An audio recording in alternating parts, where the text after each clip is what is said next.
Okay, thank you. Thank you. Oh, it's on. I'll turn it off.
I hereby call this meeting to order.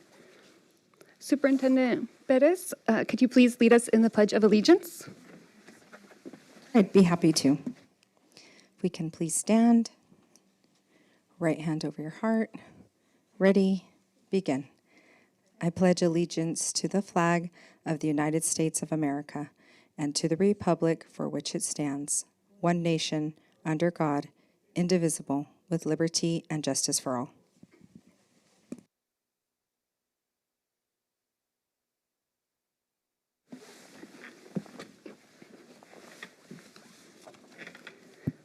I want to recognize that our district and school campuses in the village of Pasvenga. I want to acknowledge that this land we refer to as Orange County is the unceded and traditional lands of the Gabrielino Tongva Nation and the Wanyeño Band of Mission Indians, a Hachiman Nation. Those lands were taken through a process of colonization, physical, and cultural genocide. I want to pay my respect to elders, both past and present, as well as the Tongva and Hachiman youth who attend and have attended our schools and schools in neighboring districts. At this time, we will move on to public presentations. Ms. Quiros, do we have public presentations? We do not. Okay. Thank you. We will now move to our study session on the 2025 California School Dashboard. Ms. Quiros, would you please read item 5.1? Yes. 2025 California School Dashboard, Understanding State Indicators and SAUSD Performance. Thank you. So good evening, everyone. Tonight's Dashboard 101 presentation is intended to provide the board and the community with foundational knowledge and a shared understanding of the state indicators, how performance is measured, and how SAUSD is performing across key areas. This will lay the groundwork for our regularly scheduled presentations on academic performance and progress.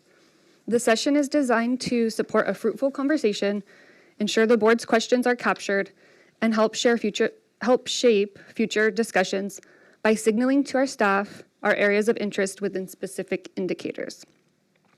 In advance of today's meeting, board members had the opportunity to meet with the superintendent to ask questions and seek clarification.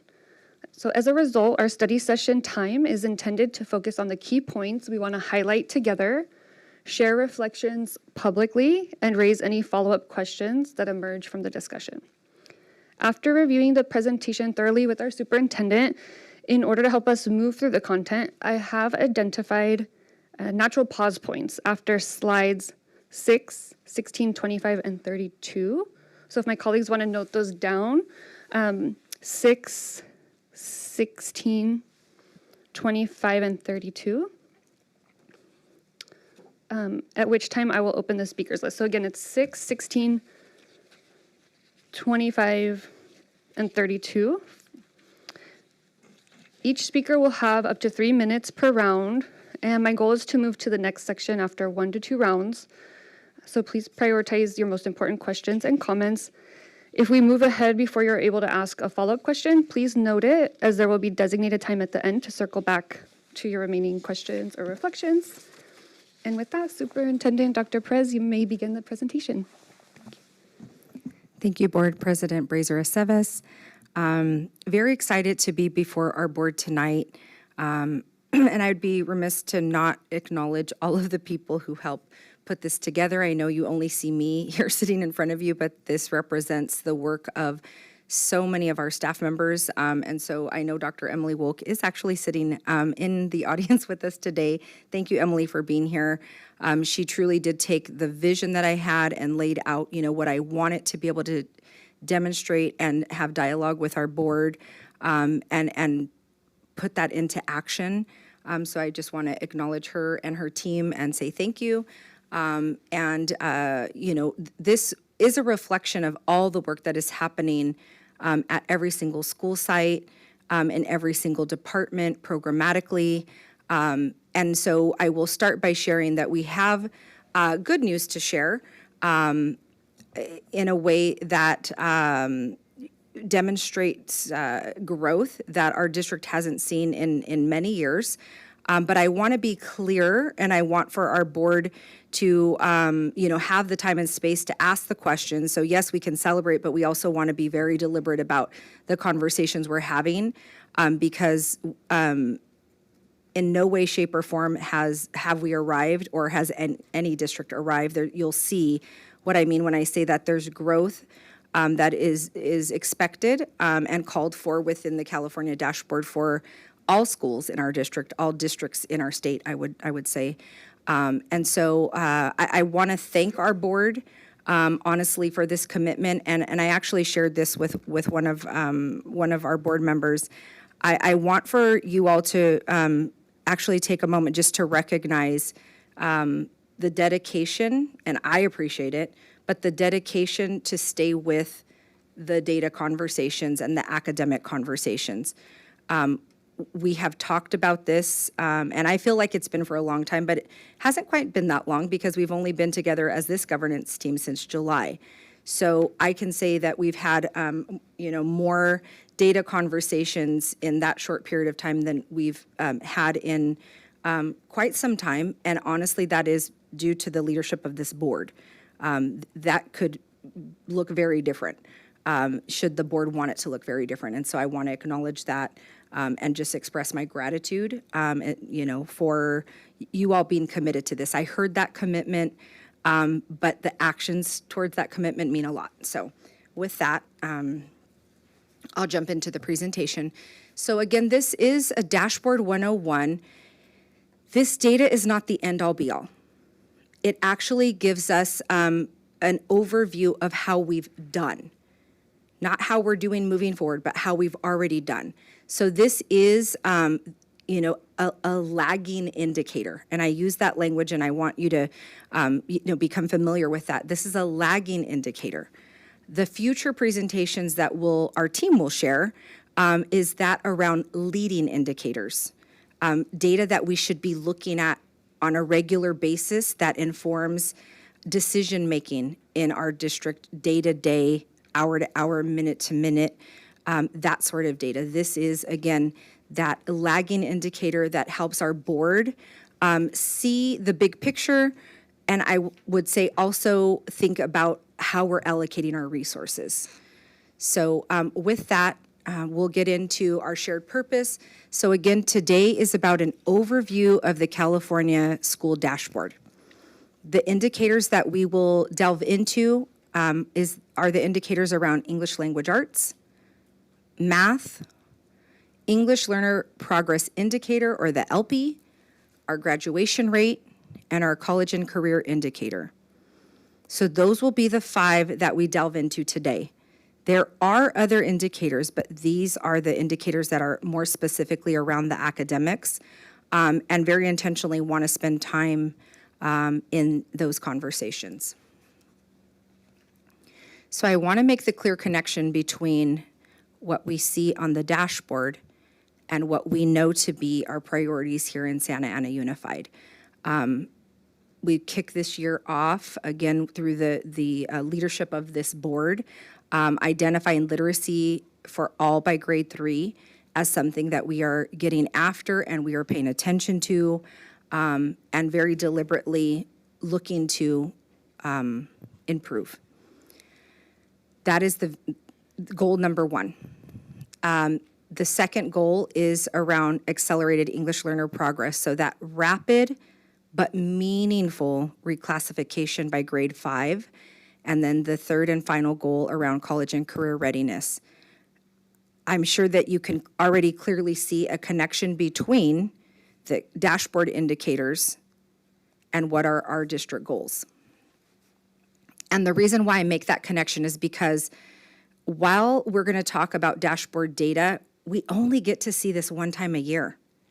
And so it's not something that we can, that the only thing we should be looking at. We need to, be looking at other data points, and those other data points are within the realm of the 3 goals that I just shared with you. So the dashboard state indicators are as follows. And so I shared, we're not going to go through all of them, but you can see what the academic performance indicators are the 4 there. ELA, math, English learner progress, or the LP, and the CCIs, the College Career Indicator. We're actually pulling one of the academic engagement indicators tonight in graduation rate because there's a lot that gets told by our graduation rate. So while it's not deemed by the state of California as an academic performance indicator, it is an academic engagement indicator. So we will be talking a little bit about that tonight as well. And so, again, the goal for us spending time going through this data, is really, I do believe this board is a very savvy board, and I want for our board and our community to be able to engage in the conversations, and not to say that any one of you can't do that right now today, but there are very nuanced pieces around the dashboard that even, folks who, live and breathe in education, it's our day-to-day work that we spend decades, working in. There are nuanced pieces that we do go over this with our principals and with our teachers. And so it makes sense that our board is able to navigate these conversations as well. And honestly, this comes a lot from the conversations that I've had with each of you individually. I know there's an eagerness, a desire to really understand. And I want to honor that. I love that, and I've said to several of you, like, I love that you're a learner and wanting to really know more. And so I want to make sure that we're doing that as a governance team, but also that our community gets to engage in this and hear and learn and pose questions following this meeting today. So again, these are our dashboard state indicators. We're not going to delve into all of them today. We are going to stick with the 5 that we laid out. And as we get into this conversation, this really is important because in conversations we've had and questions that have been posed, I think it's important to clarify this. So when we're looking at data, there are student groups that the data gets broken down by student group. And these two are split apart for a reason. I want to call attention to that. So we have student groups that are our race, ethnicity student groups, and you see them listed there: African American, American Indian or Alaskan Native, Asian, Filipino, Hispanic, Native Hawaiian or Pacific Islander, white, and then those students who identify with 2 or more races. So our data does come to us race and ethnicity, but our data also comes to us by program that students belong to. And so I want us to be clear, and as we get into the 5x5, we'll talk more about this. So program student group, we have English learners, we have long-term English learners, we have foster youth, we have homeless, we have socioeconomically disadvantaged, and we have students with disabilities. And sometimes I've heard folks think about English learners and ask the question, like, aren't our English learners, our Hispanic students, aren't they the same? Why is the data different? But English learners could be Asian students. And so we have that in our district. We have students who fall into different groups.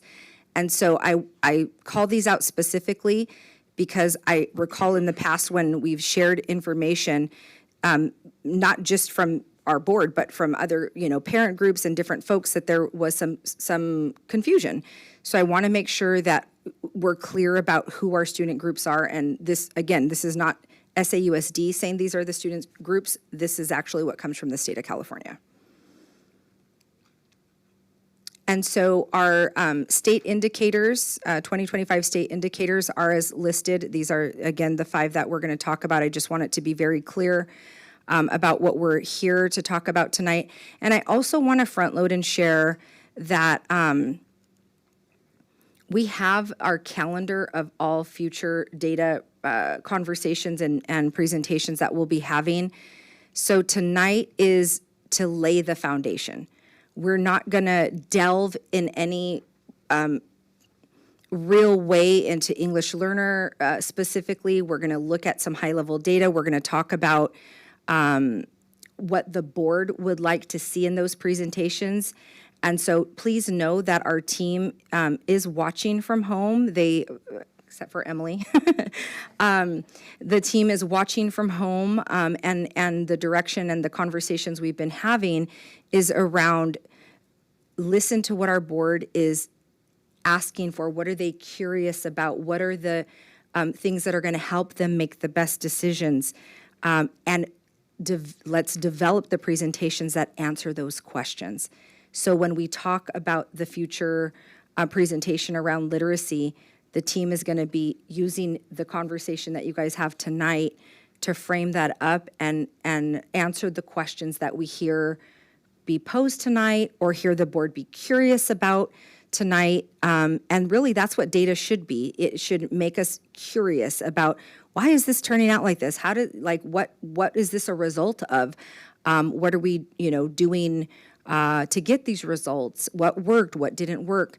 That's really oftentimes, I know for me, when Emily's sharing data with me, I just become this full of questions, more questions than answers, because that's what it should do. It should cause you to ask how our system created these results. And so I just, want to, and I will pause there, as our board president asked that we would pause after slide 6 just to give some time for board interaction. Thank you, Dr. Perez. So at this time, if any of my colleagues have any questions or reflections, please go ahead and add yourself to the speakers list. Okay, Ms. Magdaleno? Does this work? Yeah. Just a quick question. I know on the dashboard there are other indicators that were mentioned here. Can you just let the public know why we aren't focusing on those? Definitely, and I have it here on this slide so that they can see them all. Tonight, we are specifically honing in on our academics. There will be other presentations where we talk about chronic absenteeism and suspension. Those are more under the student wellness realm.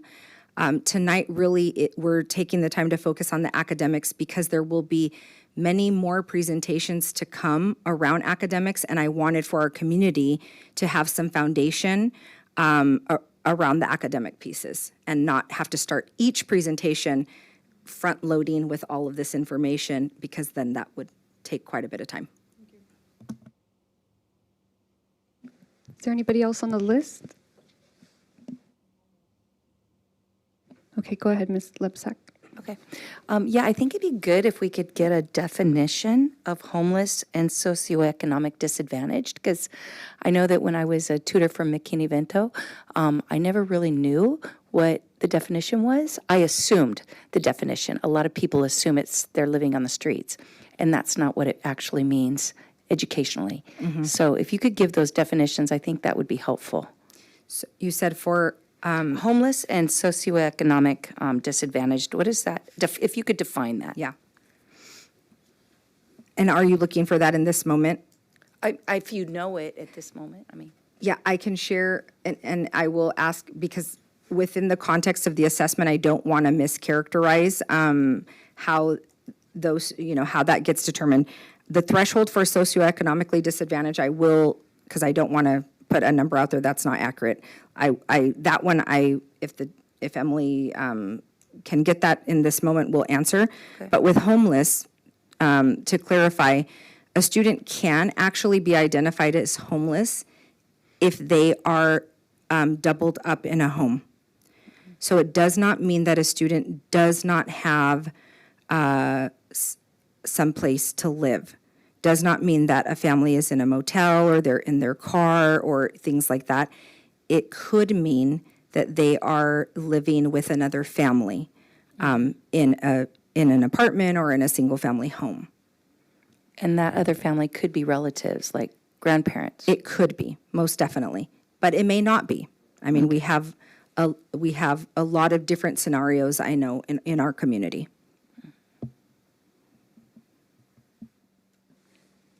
Okay. And if we don't have, Emily, if we don't have that exact information on the socioeconomic disadvantage, I don't want to, yeah. Okay. Oh. Okay. And maybe we can come back to that during the next round of questions, the next pause. Okay, any other questions from my colleagues? I guess I'll wrap us up for this round of questions and comments. As we're starting the conversation to kind of ground us, I just wanted to share a little bit about one of the things I was reflecting on as I was going through the presentation and in some of our conversations that I had with our superintendent. I started to ask, and I wanted to ensure that we weren't moving towards a district that's prioritizing testing only, right? Or becoming like a culture of teaching to the test and that just really becoming the priority. Because I know we've done so much work as a district to make sure our students have a very robust, have depth in their learning, even in the way the spaces are created and things like that. So we did talk about that, and I was wondering if you could share a little bit about your vision around that, Dr. Perez, because I really valued what you had to say about that. Yeah, thank you. Thank you for asking. And we did. We talked about what message do we send by starting with this presentation? Does it give the impression that this is the end-all, be-all, and we want everybody to put all eyes on this particular assessment? And I'm going to share something personally. As a principal, it was a different test, but we've always had tests. I did not focus on the test. I just didn't do that. Because honestly, I don't, from a values point, I don't think that that's the best for our students. I think when our teachers, they know our kids, and when they are providing teaching and learning every day, day in and day out, and we're actually teaching to the standards, because that's what we have here in California, and I do believe that we have solid standards, our content standards. When we teach to the standards, the test scores will come. They will. It's teaching at a rigorous level, and our standards are written that way. They are written in a way that require rigor. They're not low-level, basic, yes, no kind of. It really calls for critical thinking. It really calls for collaboration. When you read our standards, and I mean, this is kind of the instructional geek in me. This is what I get excited about. When we unpack those standards and really look at what our standards call for our students to be able to demonstrate, and we deliver instruction that gets us there, then the test scores will become the least of our worries. You know what I mean? It will come along. And I will say, I do see evidence of that already in what I'm going to share with you tonight. We have never said to folks, pay attention, only focus on this assessment. Just look at, this assessment and teach to it and do, we've never said that. The approach that we've taken over the past couple of years has been, let's invest in building up our, ability to teach reading with the reading camps and, different efforts. Let's focus on our English learners. We've done those things, and we're seeing the fruits of that very preliminarily, but we're seeing the fruits of that.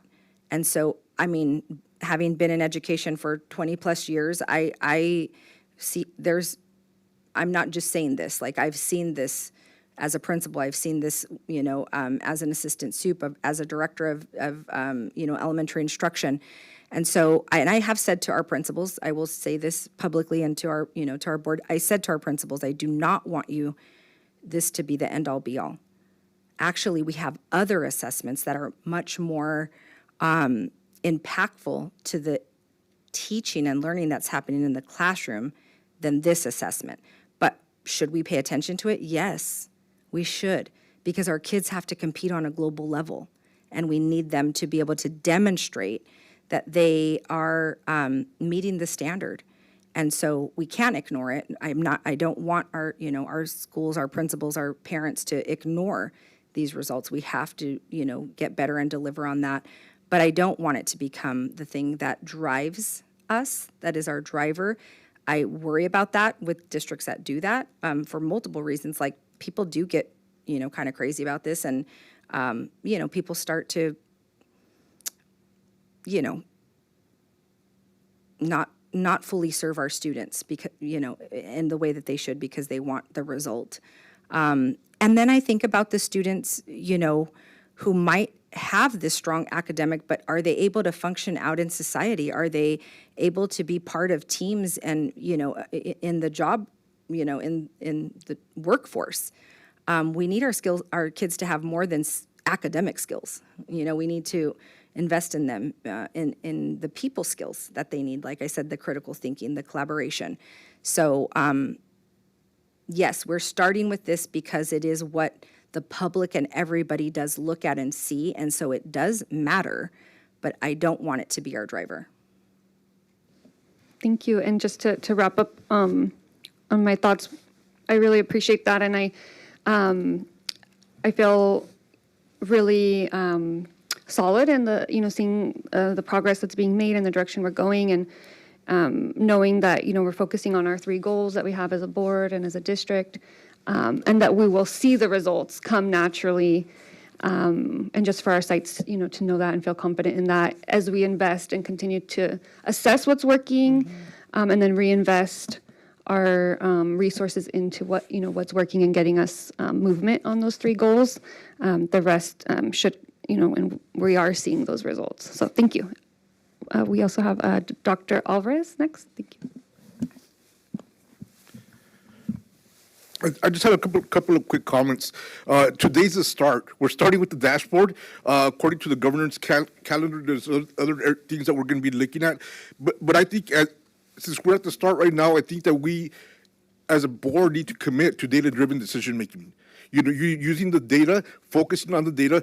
I've had a couple of conversations with Dr. Perez where I told her that I feel that if we keep going the way we're going, focusing on the data, academic achievement, I think that we can get to the point. Well, I told Dr. Perez that one of my goals this year was for us to get a governance team of the year through California School Board Association. I pulled up the standards. I had a conversation with Dr. Perez. I told her there's 2 areas where we need to really, really focus on, but I think that we can get ourselves to that point. And going back to a comment regarding the data, it's important to have conversations about the data and not just make decisions or assumptions based on the data. It's funny because I think it was about a year ago, I had a conversation with Dr. Perez. I called her up, we were having a conversation. I said, what the heck is going on at this high school? There's a 13% drop in English language learner achievement. And she said, okay, let's stop, let's take a look at it. So what ended up happening is that a good chunk of the population was reclassified to English language learners. So that left the neediest of the needy, which on paper made it seem really, really, really, really bad. But the thing is, it's important not to focus on the numbers. Whenever we see numbers, the outcomes, it's about taking that deep dive, going in and peeling away the layers. And not only that, but the thing is, I think it's also important to keep into consideration all the other data sources that are available. When I look at the dashboard, I also look at the CHIC survey. I look at a lot of different things, because the thing is, you get a better picture of what you're facing or what your current status is if you take a look at multiple data points. And by having these continued discussions, I think that's going to get us to the level towards where it's going to increase our efficiency. The last comment that I had is I'm really grateful that we're having this presentation, not only just for us, but also for the community. It's all about transparency. Election year is coming up. Everybody's going to be talking about our literacy rates. But the thing is, with our literacy rates, we're facing a lot of challenges. I don't know what the current numbers are, but I know last year 40% English language learners, 17% special education, 7,000 Bikini-Vento kids. So when you take all that into consideration, and then going back to my thought as a social worker, a kid can't learn if they're hungry. They can't learn if they're homeless. They can't learn if they're traumatized. So the thing is, we need to acknowledge that all the student populations, they have special needs. They have different needs. Every school is different. So and I'm going to end with that for right now. Thank you, Dr. Alvarez. Next, we have Mr. Bustos.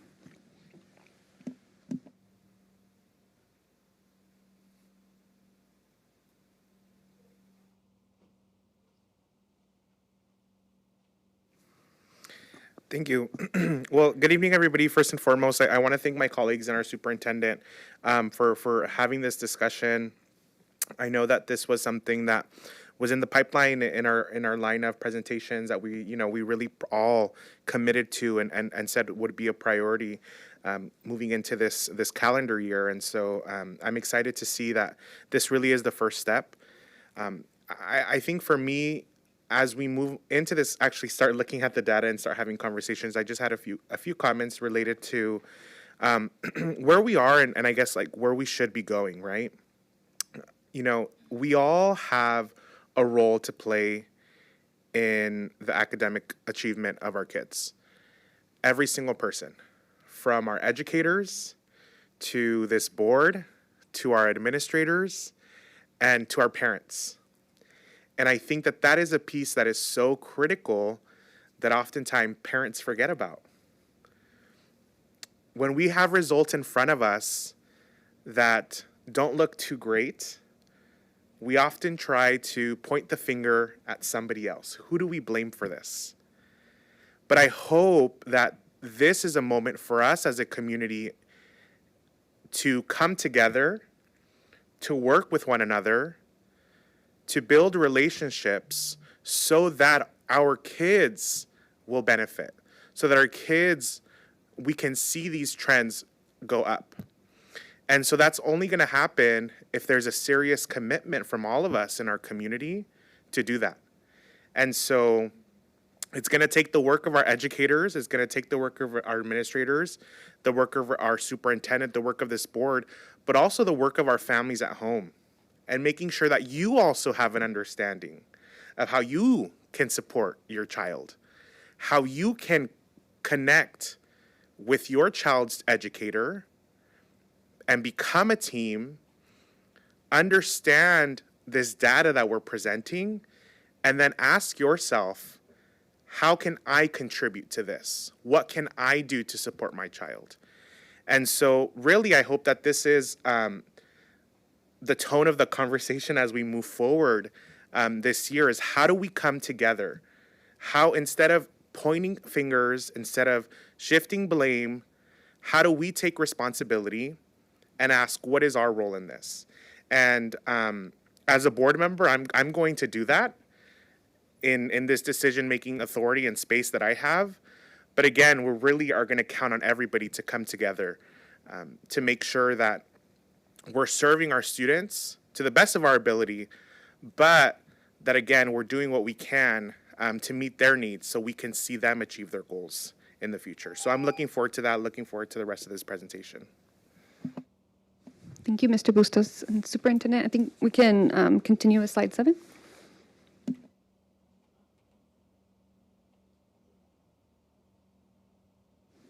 So let's do this. Let's, since everyone went once, and I think there was not several people wanting to speak again, let's hold off to the next section, and so we can move along, but just hold your question and bring it up at the next break. Okay, thank you. Okay, thank you. So with the 2025 dashboard, what to expect? So I will say this is going to be the longest portion of the presentation where I'm kind of just talking through and giving some explanation. So stick with me for a second. I will give an opportunity for some engagement just to kind of check for understanding. Not that you'll have to say out loud, but just so you could do your own check for understanding.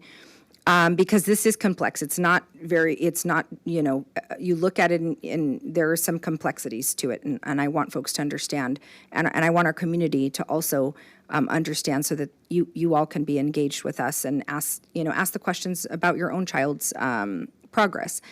So this, very simple, you see red, orange, yellow, green, blue. This is the state of California's attempt to make this easy. And this part, yes, looks very easy. Red, lowest performance, blue, highest performance, and all the others in between. That's probably the only place where it stays that cut and dry. Because then we get into our performance levels and our, performance level status, and then performance level change, okay? So status is the first piece. And I know that our board members have the 5x5 card, I'll get to that and walk folks through what that looks like and what that means.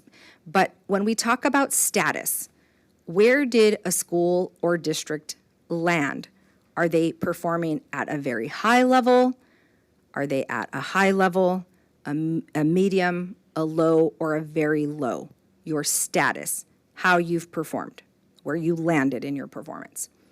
And then there's the performance level change.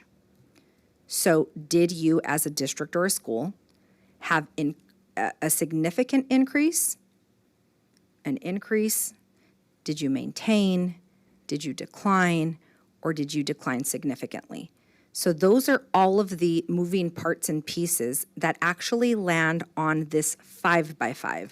And it is called a 5x5. If you look it up on the CDE website, you can literally type in 5x5 for the dashboard, and this is what will pop up. And so now you can see how they interplay with one another. You see the status on in your column under level. So again, a district or a school could be very high performing, medium, low, or very low. Across the row, you see declined significantly, declined, maintained, increased significantly. And it's how these things interplay with one another that gives us our performance level or color, okay? So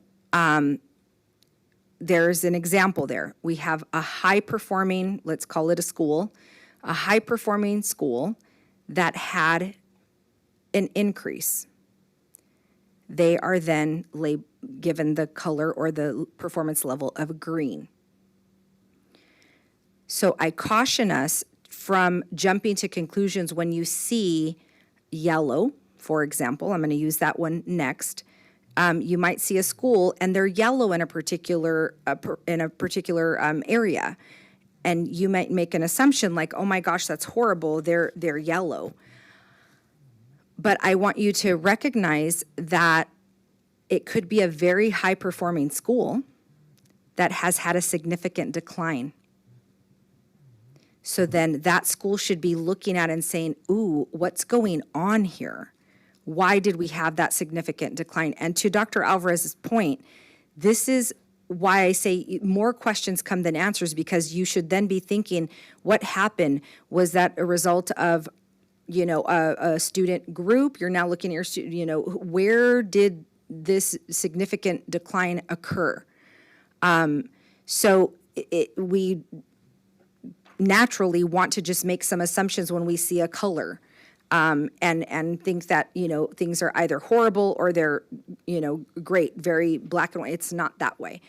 You could have actually, I'm going to have you guys navigate this. So we have, I'm going to give you a scenario. We have a school that is a low performing school. So kind of just with your finger, figure out where you're at. Low performing school that has maintained. So a low performing school that has maintained. So where you should be tracking them, the level, the color would be orange. So this is just a check for understanding to see if, make sure that you're kind of like navigating and following. We could, again, lots of scenarios. There isn't, any one way to look at this. Obviously, we want green and blue.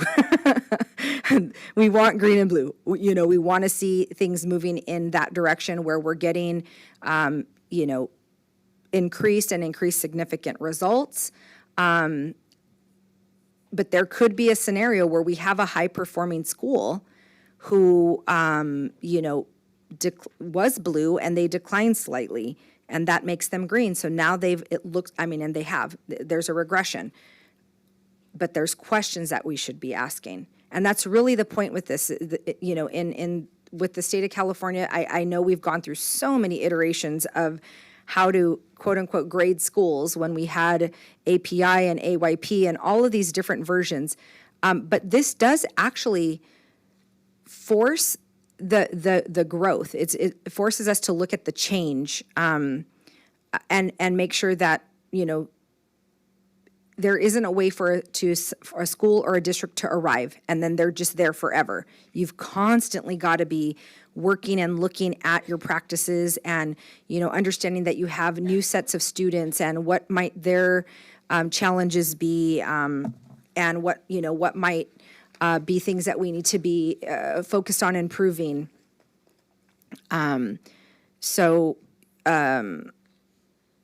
I want to make sure that folks see that. And then we have, and this is important to call out, with the small student counts, it looks a little different because you can imagine if we're dealing with very small numbers, if one or two students have an increase, that could drastically move the whole dial. Or in the reverse, if we have, a set of 10 students and 3 of them decline, that could really drag the results in a particular way. So there's less columns there. So it's just declined, maintained, and increased. And the reason, I want to share that with you is because you could encounter these with some of our student groups as you're exploring the dashboard on your own. So we just want to make sure that we hit that. And then now we're going to look at a dashboard card. So this, again, was the 5x5. This is kind of how, we get to the color or the level there. And so we're now looking at the graduation rate. And you see that on this particular dashboard card for graduation rate, we see that the status, it's green. We're green. What does that mean? How did we get there? You now have a better sense of how we got there. It could be that it was a very high-performing school or district, but had some decline. They could still be green. That could still be the result of how that particular data came to be. So really just sharing, how to read this data. And then if you look at what the percentages, we show that 93.9% graduated, and it says here, 0.7% we maintained. There wasn't a significant growth. There was not a significant decrease. It maintained, and so the color status of green. But if you look at the bottom, there's an equity report. This now starts to get into the student groups, and I want to just remind us that there are student groups that are separated out by race and ethnicity, and those that are programmatic student groups.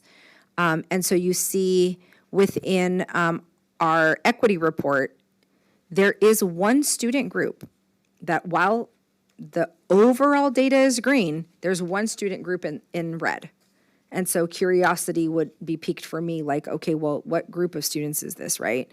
And same for orange, we have 3 student groups there. 1 student group in yellow, 5 student groups in green, and then 2 student groups that are in blue. Okay, so and we'll actually break that down a little bit more as we get further into the data, but just to orient everybody to that data. So who receives a performance level or color? So both schools and LEAs. LEA is your local education agency, what I'm referring to as a district. So that you hear me say that this could be school or district data, but you'll see LEA on lots of things, and just so that folks are aware, that is, in our case, referring to our district. So if we are a school, who receives the performance level or color, it is the current and prior year. Now we're talking about the denominator. How many students are there? All student levels if we have 30 or more students in that group. In a student group, if there's 30 or more, again, for a school, we will receive a color. And that becomes important when we get to future slides, because you'll see some student groups without a color, and we'll talk about that. So then for an LEA, or for a district in our case, if the current or prior year denominator for all students is 30 or more, here's where we get into a little bit different operating here. Our homeless foster youth, long-term English learners, if there are 15 or more students, then there will be a performance level or color assigned to that group. That's really the only exception. Okay? Because sometimes you're going to see this and you're going to go, why isn't there a color here? Now we know it's because there is, less than 30 students. And in this case, it shows you there on that card, there's 15 or 16 students. They did have an increase of 9.5, so you still get to know how the student group is doing. They just will not be assigned a color. And then their graduation rate is 93.8 in this instance. So this is what a dashboard card would look like for students if there are 11 to 29 students. In a district of our size, that doesn't happen real often, but again, you could be looking at a school and see that. Dashboard card for less than 11 students would also not receive a color for foster youth, and that got called out on the slide before. This group only consists of 2 students. And so really for the privacy of those students, that is why that's not called out. And I remember when I first came on board and I was working with our Native community, there was a lot of questions about that, and our families were asking, like, I don't understand, where are our students at on the dashboard, and why aren't we seeing the color? And good on them. They were savvy enough to know, like, hey, what's happening here? And so got into conversation with them to help them understand, for the grad rate in particular, there were not enough students in that group. And so actually, Emily did help me. I said, Emily, we have a parent group. This was before we had our APAC. We have a parent group who is curious about this. How can we help them without, like disclosing students' privacy, but give some information around how our Native students are doing? And we went to town and, worked on helping them get an idea, because they wanted to make data-informed decisions. They were saying, hey, we need to know about this so that we can, put some of the resources, that we have and energies around helping our students with their grad rate. So, that was an example here in our district that I did encounter when I first came to Santa Ana Unified. So it does happen. And with that, I'll pause. Okay, thank you. So we'll pause here and open the speakers list again for board questions and reflections. If any of my colleagues have questions, go ahead and add yourself to the list. And we can go ahead and start with you, Ms. Lebsack, because I know you were on the list already. Okay, sure. Yeah, Dr. Perez, you mentioned about teaching to the standards, and that keeps our keeps our instruction rigorous because of the standards. Being a teacher myself, I know that the standards, there's a lot of standards. And teachers, it's impossible to teach all the standards. It's impossible. So I know that when I went to the CSBA conference, I specifically chose workshops where it was coming from districts who had made great strides in their academic performance. And something that I heard that I thought was very interesting is that they, one particular district said that they took their standards and they condensed them to 10 essentials for every grade level, so that there could be very set way to measure if they were teaching the most important standards, because it's impossible to teach all the standards. I thought that was brilliant. I just wanted to ask what you thought, or if you've heard about that. Yeah, thank you for raising that. And actually, I received a text message today. There is a workshop here in our very own district that is going on related to walking families through that exact thing, the 10 essentials. And I mean, that's related to more than just our academics, but in that workshop, they are looking at, by grade level, what are the things that will set you up, when you have these 10, these are the things that are going to set you up for success in your grade level and set the stage for the following grade level.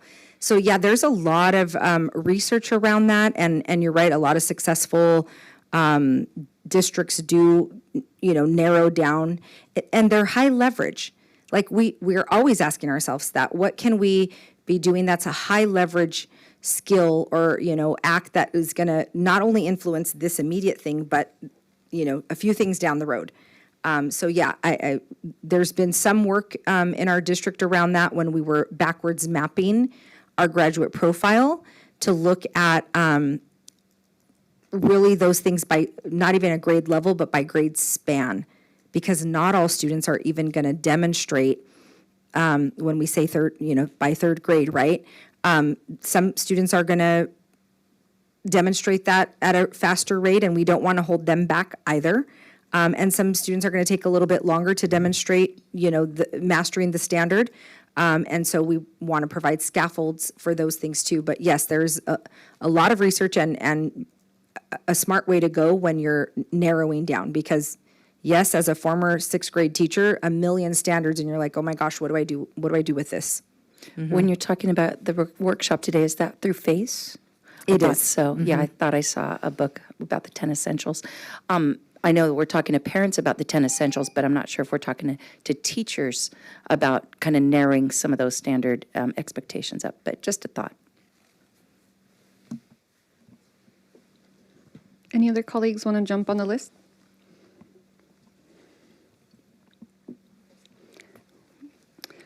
I'll share just briefly. So for this section, I wanted to highlight that moving forward as we go through our upcoming presentations and topics, when we're looking at the data, some of the things that I think would be really helpful and informative to see is kind of pulling out and creating a robust analysis for us as the board to see around our program student groups, as well as race and ethnicity student groups, and of course in general as well, in a very tangible way, like what are the programs, what are the efforts that we're trying, what is the data showing, the results as those are coming in, and we're seeing whether that's really moving us in the direction we're working towards, or if it, maybe isn't something that we want to continue to invest in so that we can make those data-driven decisions, but also making sure to break it down by these specific groups. To your point that, we can see a school that can, let's see, so it can be high achieving, and maintained or increased, right? But then when we look at, so they're going to look green or blue, but then if we look at these student groups, it may look very different as you displayed on the card at the bottom. So just making sure that that's also part of the presentation so that we can make sure they're never dropping off of our radar. And then just in general, a little bit deeper dive in, what are some of the examples of the investments we are making on the ground, and what are we seeing as far as the data results coming in? Thank you. And I know that the team is listening, and, we'll make sure that we're incorporating those specific pieces into our presentation, specifically around literacy, and then, specifically around the particular topics that we have in the queue. Thank you, Dr. Perez. And Dr. Alvarez?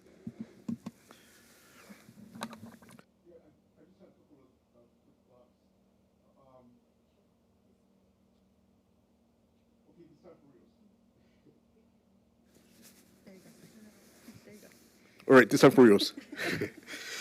I just had a couple of quick comments that I wanted to make in regards to the data. As the year goes by and as we start getting other presentations, I think that it's important that we connect the dots, because right now we're only talking about academic achievement. And one of the things that automatically started coming to mind is I had a conversation before with Dr. Perez about per pupil spending. So the thing is, if we have a low-performing school getting $30,000 per pupil, while we have the highest performing school getting $19,000 per pupil, what is it that we can take from this high-performing school to help this school over here? And I think that it's important because as board members, our responsibility is not just academics, but also the financial part of it. And I think that we need to make sure that we're taking a look at how all of this is connected, the academics to the financial part. And I'll stop at that. Thank you, Dr. Alvarez. Any other speakers? Okay. Okay. I think we're ready to continue.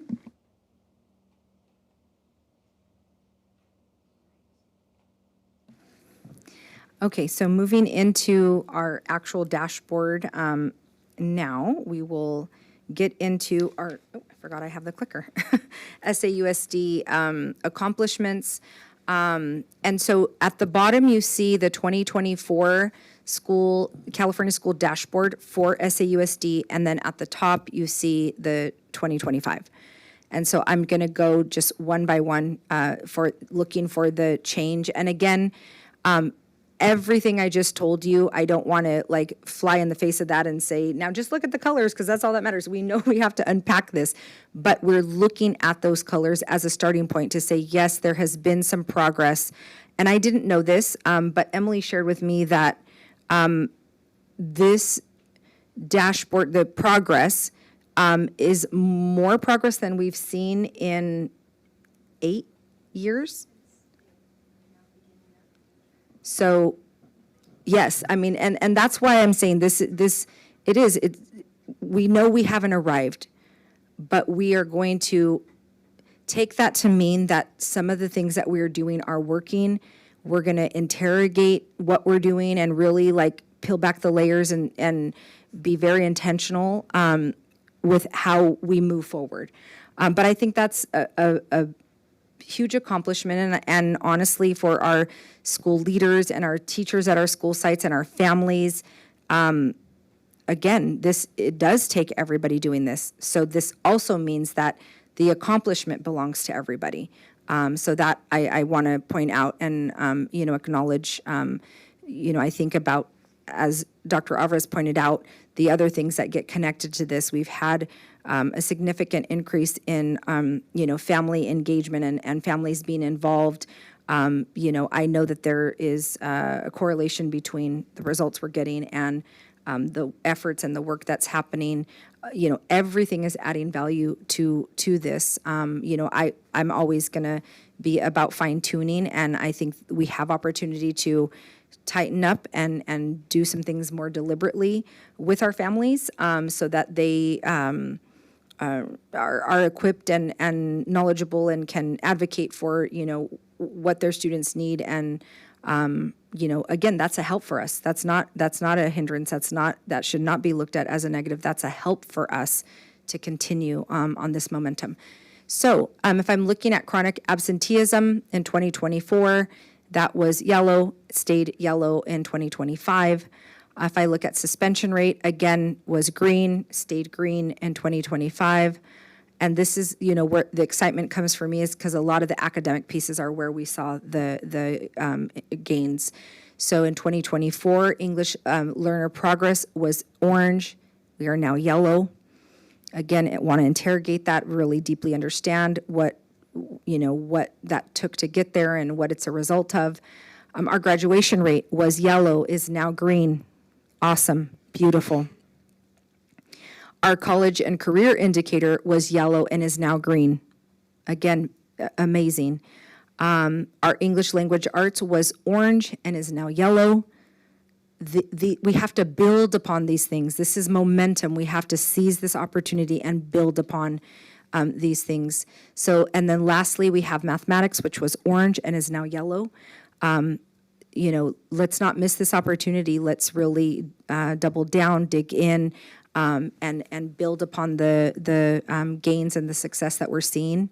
And the other cards that you see there, the basics, teachers, instructional materials, all of that, and implementation of academic standards, parent and family engagement. You just see that it says standards met, because that actually is not measured in the same way, and it's not, there isn't a metric.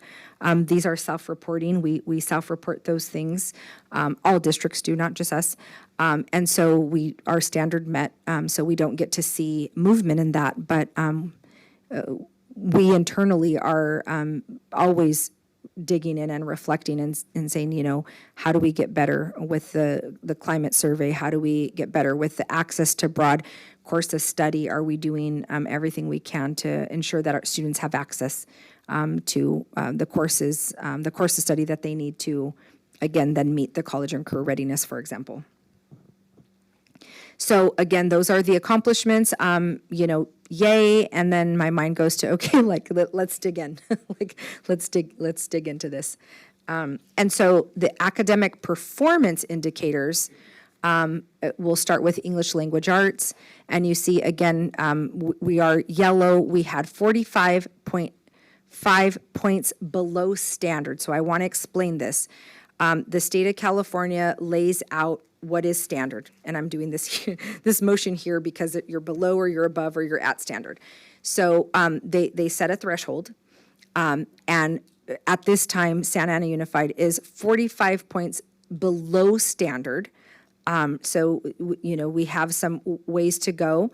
And again, looking at the yellow, that kind of becomes obvious because if we were at standard, we would likely be in that green. Our color level would be green.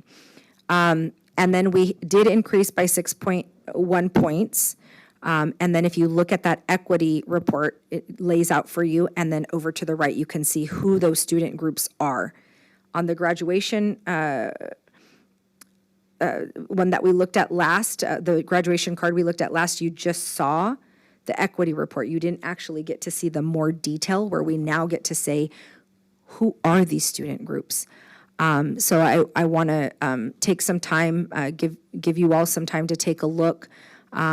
We didn't have any students in red, which is good. That we'll take it. We had quite a few student groups that were in the orange or designated in that area, and you can see who they are. Our largest student group, which explains how we ended up with yellow, because our Hispanic population is our largest, and oftentimes is also are socioeconomically disadvantaged. Not always, but oftentimes. And so those two designations are yellow, and then our white students. And then our students that identify with two or more races are green, and then we have our Asian and Filipino students who are blue. And so I want us to, and then you do see no performance color for Pacific Islander, and we know that means that there were then less than 30 students who identified as Pacific Islander. And so we would not have a color. But I want us also to look at our English learner breakdown at the bottom. And in future slides for us to keep looking at that, because there's a big story to be told here. So when we think about what we see as our current English learners, they are 114.8 points below standard. Okay? And that sounds very scary. You're like, my gosh. If you look at our recently reclassified English learners, they are 4 points below standard. So they're like pretty much right there. Okay? Look at our English only. Some people could make assumptions and think like automatically that our English only would be outperforming our recently reclassified, but they don't. And so there's something about what happens with our students. And the reason why I point this out is not to say, it's really to say a positive in that our families, our parents who are worried about their students when they're English learners, I want this to be a message, for our families. Let's do this work together. Let's work together to get our students proficient and reclassified English learners, and they're outperforming. So please do not be afraid if your student is an English learner. I know as a parent, you sometimes, it's scary. You're like, gosh, are they going to reclassify? What does this mean? Are they going to have access? But I point this out, and I'm going to say this, and I actually shared this with Emily. It's kind of the same thing that happens with our dual language program. As a dual language principal, when my students got into 4th, 5th, and 6th grade, they were outperforming my English only students almost every single time. Because there is research around brain and brain development when there are multiple languages.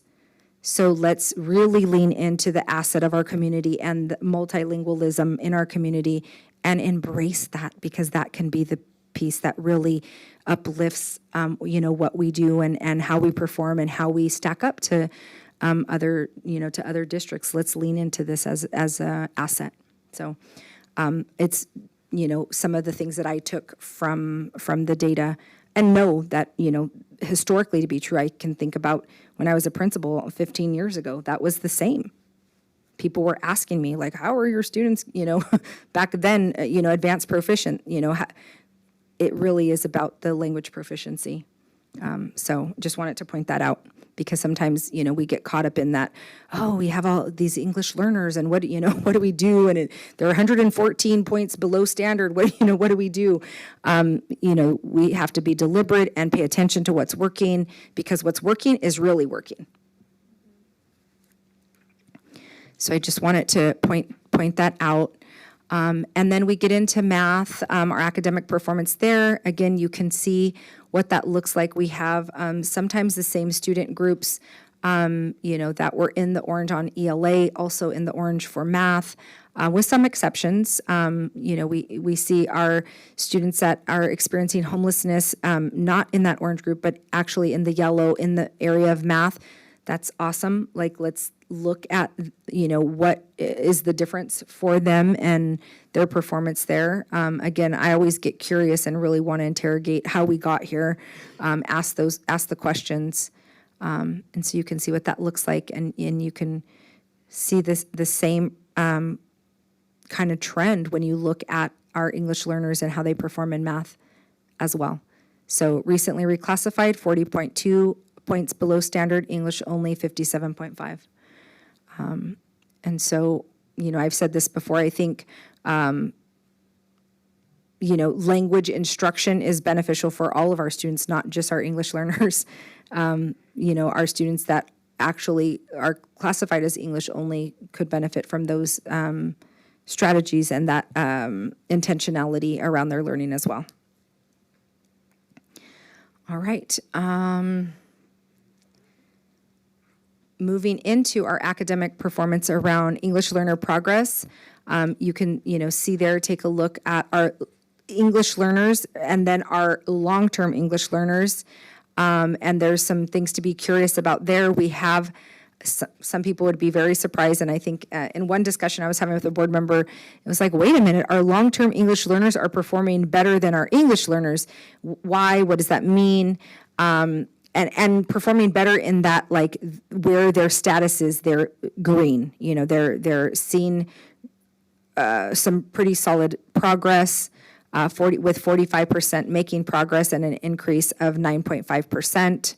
And what you have in front of you, a board, you can see what constitutes increased versus increased significantly. If you look at the 5x5 you have in front of you across the top, it actually tells you that increased significantly is, in this case, increased by 10 points. Am I looking at that right? Yes.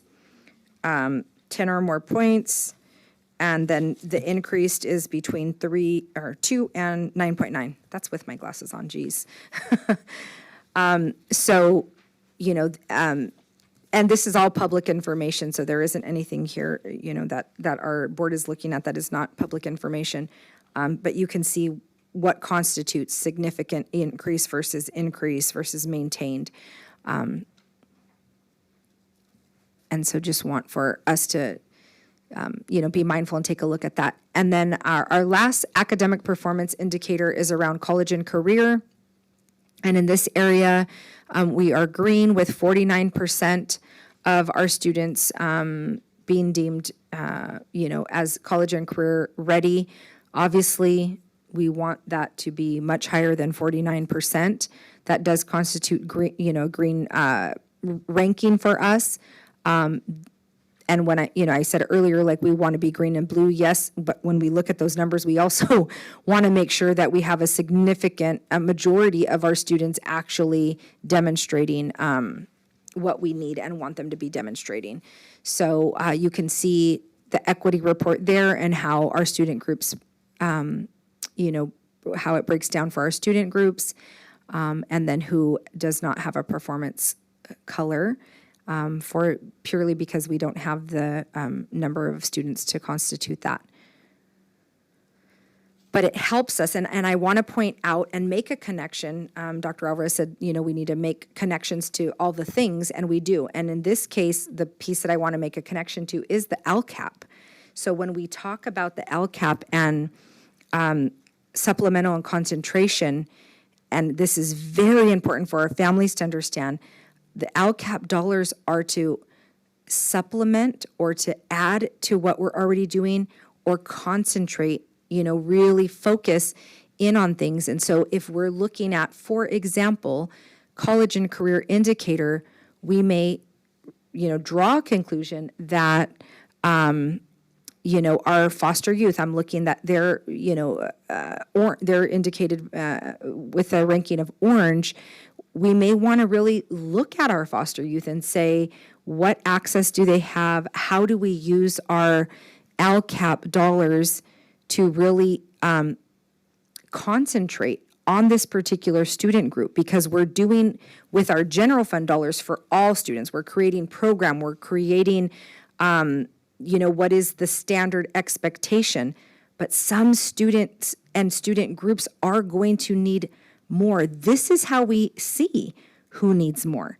This is how the board can be very deliberate in our budget development to say, you know, superintendent, cabinet, where do I see us, you know, putting extra efforts around a particular student group, you know, for college and career. I'm just going to use this as an example, but it could be for any, you know, anyone that you're looking at. For college and career readiness, I noticed that foster youth, what are we, you know, what are we doing? How do we need to allocate our resources in a more deliberate way to shore up that gap? This is what, you know, again, and Dr. Alvarez, you know, with sharing his goal for this governance team, I agree, I concur. I do think there is so much foundationally with this governance team that is poised to, you know, do the important work for our community and be recognized, you know, with that CSBA recognition. I think that would be beautiful. These are the kind of conversations and the information to be equipped with that really allows for you all to do your job in the most deliberate and intentional way. And that's why, you know, we're starting here, and that's why this type of conversation and presentation is important. And so then lastly, again, this is the academic engagement indicator, and this is graduation rate. And so following the same trend there, you know, looking at the data, 91.6 graduated, we had an increase of 1.3%, and then you can see students that we might, you know, need to be paying attention to. You know, and I've actually talked about this before, you know, our Asian students are in orange. And actually, this was a conversation that I had with with Rebecca Pianta and Katy Castellanos and Celeste when they were in their roles. This is exactly why we need to be looking at this data, because that could be very surprising and is very surprising oftentimes, you know, why? And what about homelessness makes it that students are, you know, that they're not graduating? How do we offset for that? How do we level the field? How do we use, you know, again, in this governance team, the authority, the direction, you know, how does that get leveraged to help, you know, level the field for our students?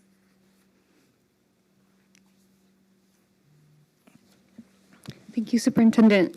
So I'll go ahead and open it up for our next round of questions and comments. Mr. Bustos? Oh, give me 1 second. Okay, thank you. Well, thank you so much, Superintendent, for going through all of that data with us. I think that there were some things that really stood out to me, some things that were surprising, and I'm sure this is all very helpful for the community. And so I guess my question to you, right, is we're getting this really high level overview here at this board meeting, but I want to know how we're going to get this to the ground. How are we going to get this to our schools? How are we going to make sure that every single teacher in our school districts understands the California dashboard? How do we make sure that every single parent in our school district understands the California dashboard?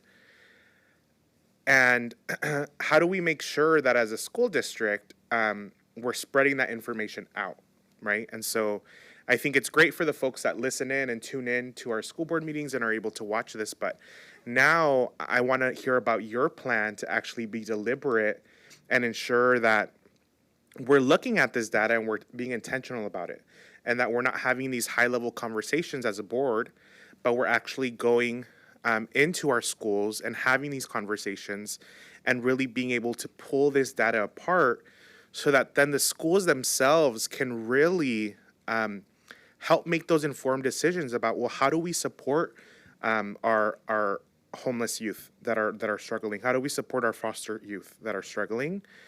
So that then when we convene and we have to make budget decisions and budget deliberations, we can hear from our parents and our educators and hear directly from the folks on the ground about how we do that and how we do that strategically. Because we know that no school is the same. We see it in the data. Every school is very, very different. We have over 50 schools. And so how do we do that? So I'm curious to hear more about your plan and how you intend to do that, because that's a priority for me as a board member, is that we're not keeping these conversations here. It's actually trickling down to the schools. And then that piece is how we're doing it, but then also how are we tying it back into the budget, right? How are you then going to bring that back to the board for us to have these budget deliberations and figure out how much, per pupil spending we are spending, and where there's areas for flexibility, areas for us to be creative and innovative to make sure that we're serving our students and that we see an uptick in all of these indicators So I'm curious to hear more about your plan in that sense. Sure. Thank you. So yes, we need to get this information out to all. The other piece of this that I want to be very careful and very mindful, just like I shared with you guys, this is one piece of data. I don't want people to get hung up on the one piece of data. And that's part of engagement. I want them to be curious and to stay engaged. And engagement looks different. Not every parent's going to be able to be at every single, offering that we have. But how do we make it accessible so that they can, whatever their schedule is, they can, see it when they have time. You know what I mean? When they're able to. I know for me what works, and you guys all know I have a drive, and so I'm listening to, different things as I'm driving. It's making things accessible that way. And that's what my original and initial comment around, yes, we have families engaged. We need to really harness that and be intentional about how we're engaging families and what we're engaging them in. Not just, I think we do need to make some refinement to what we're engaging families in. And I think they're receptive. They want their kids to be successful too, of course. And so us creating more opportunities and spaces for that, to have the conversations be this, becomes critical. Not to say they're the only conversations, but definitely more of these conversations. And actually something that Dr. Wolk and I have been talking about is really going back, and I understand that things like this used to happen in our district, but really going back to offerings to our teachers directly. Around, boot camps, workshops around the data, giving space for people to not just look at this data with their own school, but how powerful it is for us to, open invitation for, a grade level. Let's give an example, like we're going to see all, fourth grade teachers, we're going to open it up. Let's look at that fourth grade data. And that fourth grade teachers from all over the district are looking at this. And I mean, we have tools to do that now virtually. Before, there was always this challenge of like, oh, it's going to take, 25 minutes for people to drive from the other side of town. It doesn't need to be that anymore. We have the capability and, ability to do that, virtually. And really maximize, the time and the way that we're engaging with people. So those things are just a few of the things that are in the works. We have always done, Emily and her team have always done, gone out to school sites and gone over, data with teams. But, in our conversation I was sharing with Dr. Wolk, we need to make this more and more accessible. Some schools are really taking advantage and doing this, excuse me, often and well, and other schools are not for lots of reasons. And so we need to make things more and more accessible directly to our teachers too, so that they, can engage, and maybe they're the one to bring it back to their grade level or their site.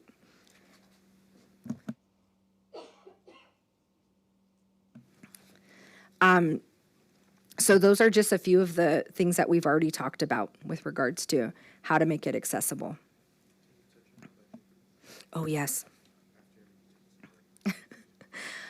So with regards to the budget, I think even in our LCAP sessions, talking about the data, that happened probably for the first time last year, where I was deliberate. I actually, shared with our parents, here's the data. This is actually what should be informing our conversations. And I know our community and our families come, and there are lots of things. We have lots of needs, lots of wants. But I think with guardrails, just letting folks know that this set of monies, in the LCAP are for these things, for these goals to be moved, because sometimes, and that's our fault. Like we were not giving great guardrails. Folks were coming and saying, oh, we want a new pool and we want, understood. That gets funded a different way. And so LCAP is specifically about supplemental concentration. How do we use that to impact student learning and to do what I described, like look at the student groups and say, you know what, we need to concentrate our efforts around this particular student group for this particular area of academic indicator so we can get better results. Thank you. Ms. Lebsack? I have a couple questions, and you can always, go back to me later, whatever. But on page 22, just going from English learner to long-term English learner, a lot of this comes down to definitions. What distinguishes between an English learner and a long-term English learner? Yes. So an English learner is any student that when they are enrolled, families indicate that there is a language other than English spoken in the home. That is the initial way that a student gets identified and flagged as an English learner. The long-term English learner comes over time, and it's when a student is in our U.S. school system for 7. Okay, thank you. See, this is 7+ years Okay. as an English learner. That's very helpful, thank you. The other one was on page 23, and you were talking about the LCAP dollars. Let me see. Okay, like we were talking about how the homeless, and this page 23 was, in the orange, and you were saying, how can we use those multipliers of LCAP to help that particular group? And then Dr. Alvarez, he was talking about, I'm not sure if this is accurate or if you're just giving an illustration, that like in this underachieving school, they're getting $30,000 per kid, and at this higher achieving school, they're getting $19,000 per student. Is that really true? I mean, I don't know. Is that That really is true. That's a lot of money. Woo! I mean, the $30,000 per numbers, kid. I'm not verifying Seriously? the numbers, but there is From 2 years. Wow. definitely 30,000 per kid. That's disparity. A lot. Okay. So I think he has a great point. And those kids in the lower performing schools that are getting $30,000 per child, they probably have those extra multipliers, whether they have more homeless kids, socioeconomic disadvantaged foster kids. So what are we doing with those LCAP dollars to help those kids? For instance, like, since our goal is, they'll be reading by third grade, are we looking, like you've told me before, first grade is the key grade where they're really learning to read. Are we using those LCAP dollars to maybe give reading specialists to our first grade classes in those schools where we're getting $30,000 per student? What are we doing with, that's a lot of money per kid. That is a great question. And yes, if we rewind to, 2 years ago, we had things like a Future Ready Coach. We had different roles like that, and it was very much designed to level the playing field and target particular areas. We all know what we experienced last year, and we had to make adjustments and make hard decisions about what resources and support stayed and those that didn't, right? And I'm, poorly dancing around, because we had the layoff, we did have to make decisions about what would stay and what would not be able to stay. And so, yes, there were things that we had, different type of coaching positions that, we know were adding value, and we were trying to preserve. I'll be honest, even up until the beginning of this year, I thought we were going to be able to preserve certain things, and we were not able to. When you say coaches, are you talking reading coaches? Or are you talking teacher coaches? What coaches? So the future, and I don't want, I don't want to name a particular, because so many people were adding value, but some of the folks who were outside of the classroom and actually either A, supporting with small group instruction students directly, or B, somebody that was supporting a teacher and helping to skill them up and providing PD. Like TOSAs. And coaching around their practice, right? And so, yes, there were things, and I did not get permission to say this, but I am going to say this. I'm going to get in trouble. But I do know that, and I'm excited, we have reading coaches, only 6 of them, and this came from funds from the state. Only 6 of our schools currently have coaches, literacy coaches specifically, and that's what makes me excited, because this is the foundation.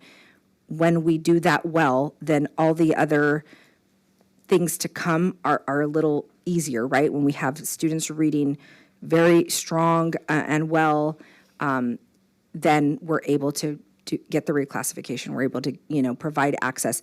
So all of that to say that we just found out that we will be getting funding for 21 more literacy coaches.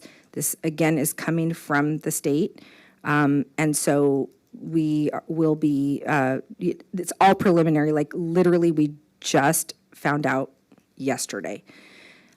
So super excited about that. And we will look at how do we, for the schools now 21 plus 6, that makes 27, but I'm still we have 35 K-8 schools. So what do we do for the others? So finding solutions so that all schools are able to have that. I think it's critical, lined up with the goal that, that I've shared, and principals have come to me and they said, Lorraine, we love the goal. We want to deliver on that goal. We need help. And so, I feel compelled, we need to do something that's going to make that, achieving that goal possible. And we have a lot of retired teachers that probably could help fill those spots. I do have one last quick question. Can I ask it, or should I wait? Do you want to just put yourself back on the speaker list and we'll come back? Sure. Okay. Ms. Magdaleno? Yes, thank you. I just really want to start off at the SAUSD accomplishments, where the dashboard shows 2024 and then compared to 2025. And just thank our educators, our board, our families, because I know it takes a lot of work for this progress to happen, right? And as you mentioned, in 8 years, we haven't seen this amount of progress, right? Which makes me super happy to be on this board and, continue pushing these efforts forward. So thank you. But now moving forward to my 5x5 placement, what we just went through, and trying to get an understanding, right? We do see specific schools that are declining significantly, that are in the very low, that are, not making any progress, which makes me worried, right? I know the team has been doing amazing work, but can you please name a couple of the things that we are doing to help those schools out, Dr. Perez? So it will be specific to the area. So, and I do want to share that as we get into the presentations that are coming, we will be very explicit and deliberate about, for literacy, what are we doing and what's working, what's not working, what are we going to stop doing because it's proven to not net us the things that we need. So it's hard to, and again, you have a lot of 5x5s in front of you. There's a bunch of different data points. So to, in like large generality, say, here's what we're, doing for these particular schools. Just a couple of basic things that you seem that have been working, and then for the schools that have shown progress, and that we're moving them to the ones that have shown significantly declined. Okay. So will you at least just give me, Yeah. what do you look, ELA? Okay. Just so I'm Super not basic. speaking wildly. Okay, so really oftentimes, and I know this to be true, with some of our schools, and you guys may recall, it came to the board and was approved by the board, we did something called equity audits. And so towards the end of last school year, we engaged with Orenda, a group that their role is to come in and to look at what's working at schools and what's not working and serve as a third point, so that, it's not the district saying this is bad, you must fix. It's a third point to say, hey, here are things that, we see could be shored up. And so for the schools that went through that, and not all schools did, but schools that did go through that, I see very deliberate things happening with them where they are working, and a lot of this comes from the collaboration, and I say this to our educators and to our principals. The answers are in this room. The answers are in this room. Let's roll up our sleeves and collaborate with one another. Let's be honest, peel back the layers, talk about my data, your data. Like, let's stop being so protective about, it is what it is. Obviously, one person can say, yeah, oh, my class, let's say, is doing phenomenal. That's great, but the rest of your school is not. So, how do you feel good about that, right? So rolling up our sleeves and sharing, and it's, I don't want to put a label on it, but it's the collaboration. It's the grade level collaboration. It's the department collaboration. What I have seen is that structurally, and I'm going to point out our high schools have done a great job getting creative on how they're allowing for that collaborative time. And the educators are very much like spearheading this. I keep hearing that at different school sites, and the principals have been inviting me, hey, come check out, the day and like how we're actually providing intervention and tier 2 interventions for our students around the academics. I can think of almost all of our high schools where I know that this is happening. And so, in broad scale, that's how I think we're seeing much of the gains and the results with our secondary, with our high schools in particular. The high school principals are the ones that, I can really recall conversations. So like grade level collaboration, right? And really quickly. Department. Collaboration. Really quickly on Orenda. Is that training for our staff, or what specifically is that? No, they actually didn't do training. They literally came out and evaluated, looked at our systems and said, here's what we see working. Here's what and they gave a report to the schools who participated. And so my question to the principals, and you guys know I met one-on-one with all the principals, my question was, okay, what are we doing with this information? Because we can't just let this information sit. Not saying they wanted to. Some of them were like chomping at the bit, like, this is what we want to do. We need support for this. I can think of some specific schools who are really, again, it comes down to the collaboration, like using their experts on their campus to lead this, looking at the standards, digging in, and it does go to some of the things that Ms. Lebsack said about looking at the standards and, peeling back and saying, here are the priority standards, here are the high leverage standards. So grade levels doing that together, departments, doing that together. That honestly is what it comes down to. And would that be for every subject, like math as well, or is this just ELA?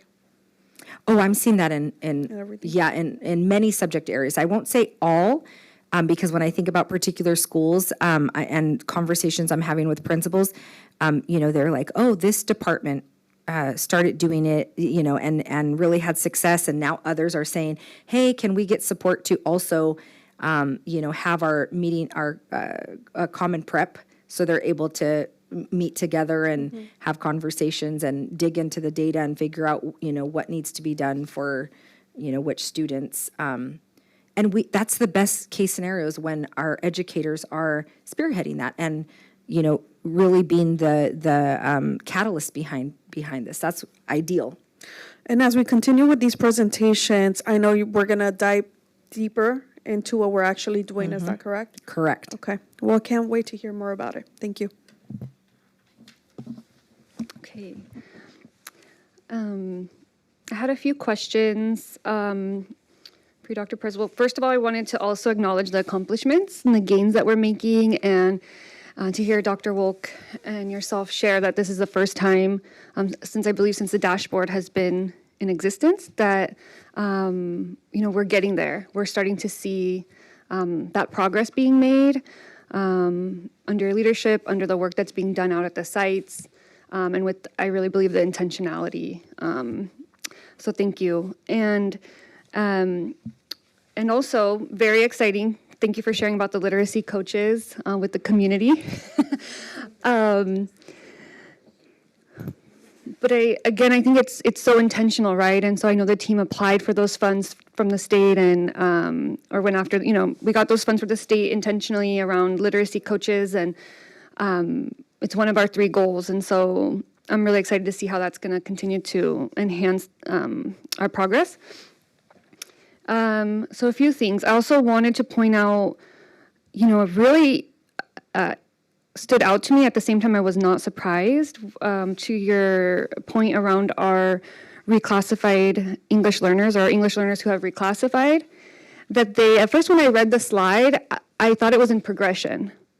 And so I had to, when I looked at it closer, actually when you and I were discussing, and I realized that it wasn't in progression, and that our reclassified English learners were outpacing English-only speakers. I wasn't surprised because of my familiarity with our, dual immersion and their capacity to score higher in English and other areas.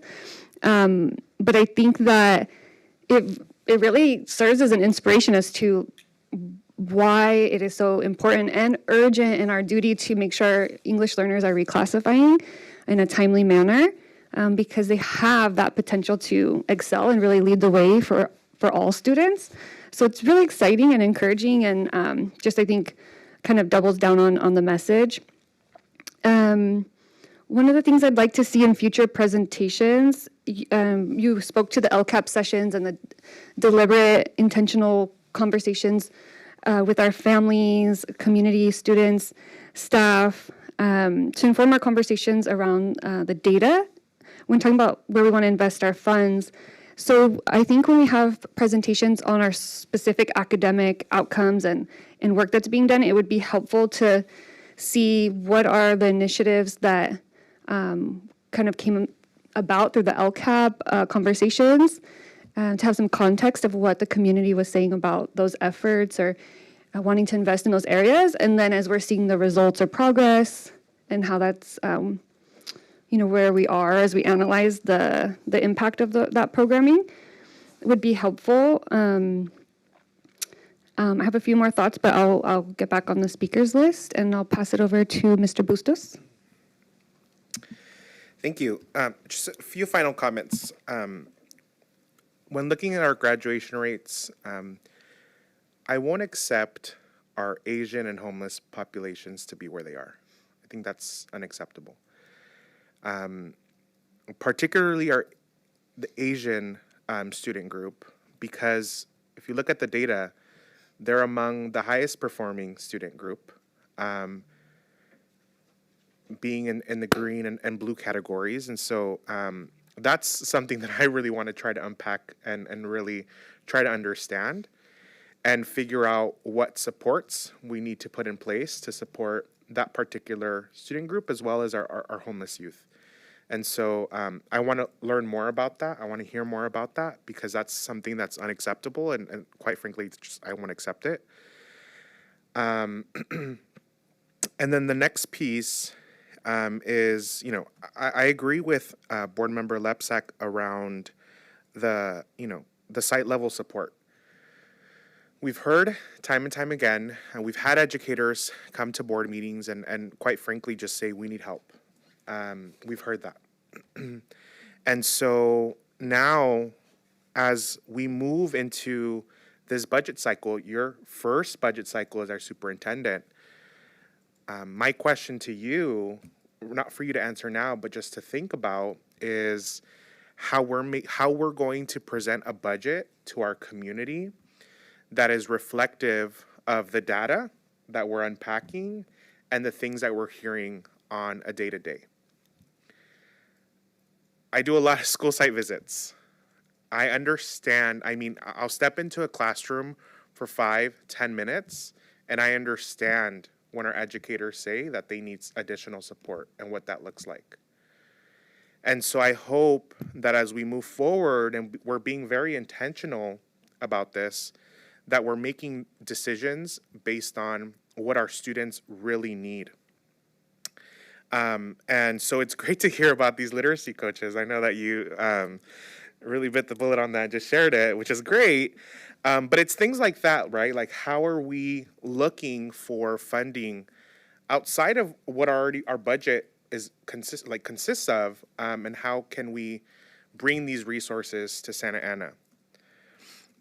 And the final thing that I'll just say is, for everybody is, what is the role of every single department in making sure that our students are performing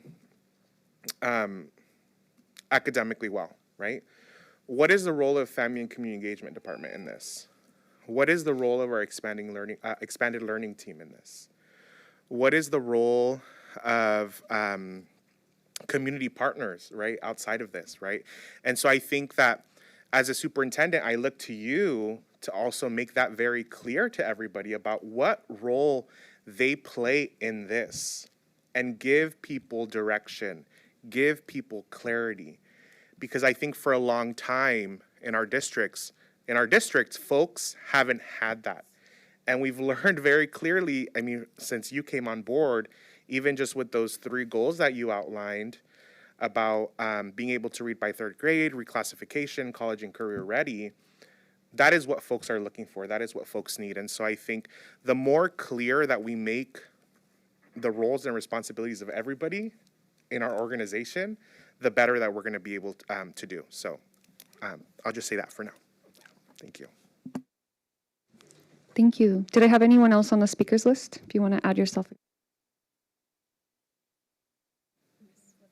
Okay. Actually, yeah, I had a similar question that Mr. Bustos had about the Asians. I'm perplexed about that. Academic engagement is graduation rate. Academic engagement is defining, that's the one and the same? Okay. So I don't understand that. I'm sorry, ask it again. I want to make sure. The academic engagement means graduation rate? Yes, on this- graduation rate falls under academic engagement, Okay. not an academic performance. So it's a product of being engaged in your academics that you graduate. Right. Is So what- how the it state just frames it. doesn't make sense that they're performing high academically and their graduation rate is this low. That doesn't make sense. Maybe you can come back later and explain that to us, because I can't wrap my head around it. I have theories. Okay, you have do. theories? Yeah, well, Yeah. we'll like to hear those theories. Okay, about the 5 to 5, 5 by 5, I have a question because in looking at this, and I have to get my glasses on because it's really small. So when we're looking at these stats, and by the way, I do echo my colleagues in the congrats for the progress that we're making. Yay, that's awesome. So we know that we have 17% of our student body is special ed. There is severe special ed and there's moderate special ed, so there's a big difference. And not every site has severe. I think every site does have moderate. Am I right? But I don't think every site has severe. So my question is, when we're looking at these stats, they're all the students put together in that school, correct? Including the special ed students. So I would think that if severe special ed kids are included in that stat, are they? That's going to really skew the stats. So I'm asking that, I mean, how can we do this to make it, I think, more equitable in comparing our schools? When we have schools that have severe special ed students, and I know they're not maybe huge numbers, but because they're grouped, they're definitely, you can have a group of 20 severe that can really radically impact your stats. So I just want us to compare apples to apples when we're looking at our school sites, so that maybe we can remove, let's say, remove the severe special ed students from our stats, so that we can have a clear, I think, a fair comparison.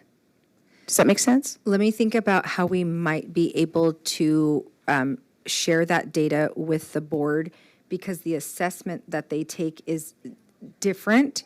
So we might be able to, does what I'm saying, does that make sense, Emily? Like, because the assessment is different, we may be able to look at in isolation in some way? Or you, feel free to come to answer.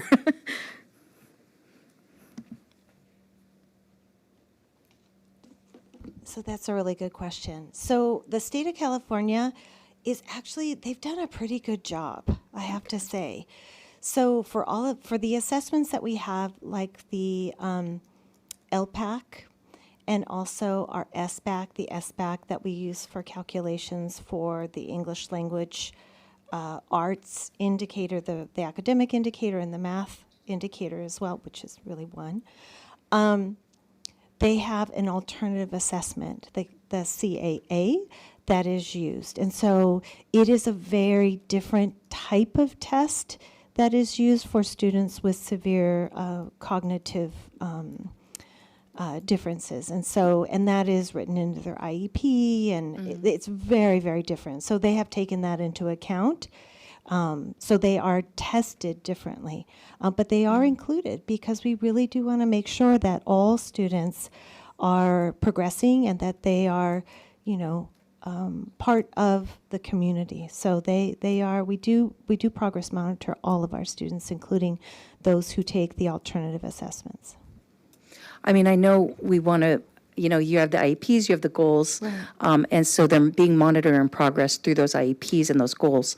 I'm just wondering, though, is it impacting stats for schools when you have some schools that have severe disabled populations and some schools that don't? Well, we can look at that. So, Okay. Each school has a different configuration, I guess you might be able to say, but we know. So we can take a deeper look at each one of our schools, because many of our schools have very specialized programs. And so when I love how you use the word unpacking things, right? We really have to understand the context behind each school. Like, each school is very unique in its demographics. And when I mean that, I also mean, like, by the way, what you were talking about. I was looking on the CalPads. I won't go down a rabbit hole, but CalPads, we do send our data and we report it, and each definition is very specific. But we also know that, say for example, English language learners. We know that some schools have students that are at those earlier levels, and we know that some, they are at those more advanced levels, and that makes a huge difference, right, in the way that you instruct students. So all of that is really important to understand when we work with our schools, to listen to and look at the data and unpack so that we understand the full story of the school when we look at scores. So that's a really good point. What I will share, because parents want to also see their child reflected in, the things that we're talking about with regard to the data. We can separate those things out, provide that information to the board, but I want to be uber clear to our community that we are not going to ignore and not take into account a student group. We're going to be looking at all of them to, make sure that we're doing right by our kids and making sure that if there are adjustments we need to make, regardless of they're taking, the alternative assessment or the SBAC, that we're meeting their needs, because parents send their, kids, and you guys know this, send their kids to us, trusting that we're going to provide their education. And so we want to do that. But I hear what you're saying and want, we can provide a way to look at the schools and their data, disaggregated. But I don't want anybody to walk away from this conversation thinking that we're going to put that to a side and not actually interrogate that data like we would interrogate any data for English learners, for, our special ed students, just to ensure that we're doing right by our kids. Yeah, the state is actually very strict about that. There was a time, because I've been in the department for quite a while, and we looked at the all student groups, and that's all we looked at and reported on. And as you could see, I mean, each one of you, you made the comment, wow, what about our Asian students? What about our McKinney-Vento, our homeless students? So sometimes when you're only looking at that all student group, it can mask, I'll just use that word. Yeah. It can mask what's really going on with certain student groups. So the state of California said, nope, we're going to start to disaggregate. We're going to pull and tease out each one of these groups that we've identified to make sure that we're doing right by each one of the student groups. And as you know, students can be within multiple student groups. So you can be an English learner, you can also be a student with an IEP, you could also potentially be in the homeless category as well. So we just want to make sure that every student is successful, and how we do that and guarantee that is by looking as deeply as we can with it at student groups, but also within student groups.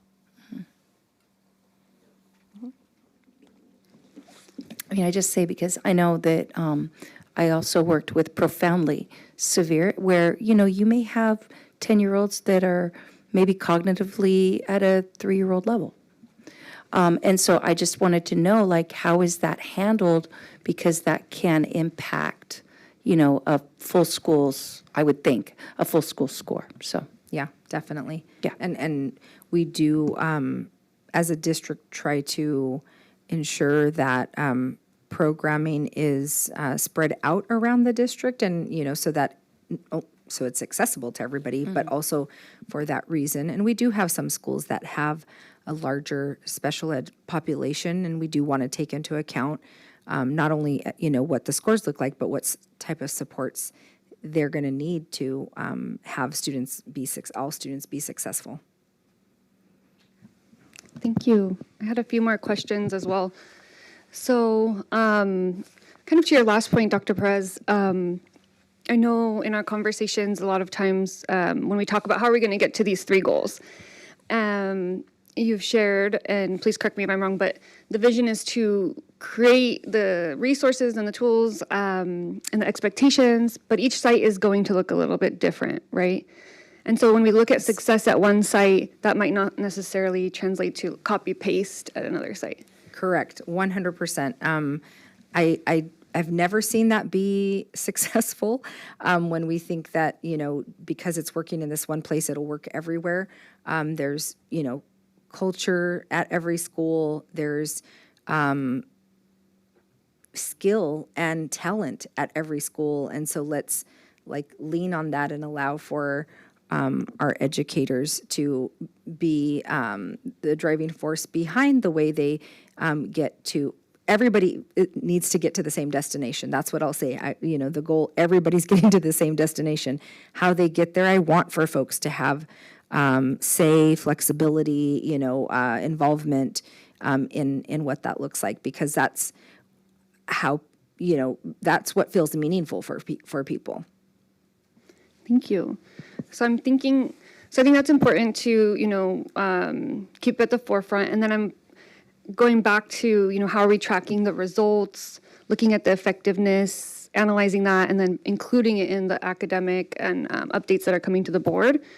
So one of the things I'm trying to think through is what does that look like, district level, but then also site-based level, being that sites could be implementing different things.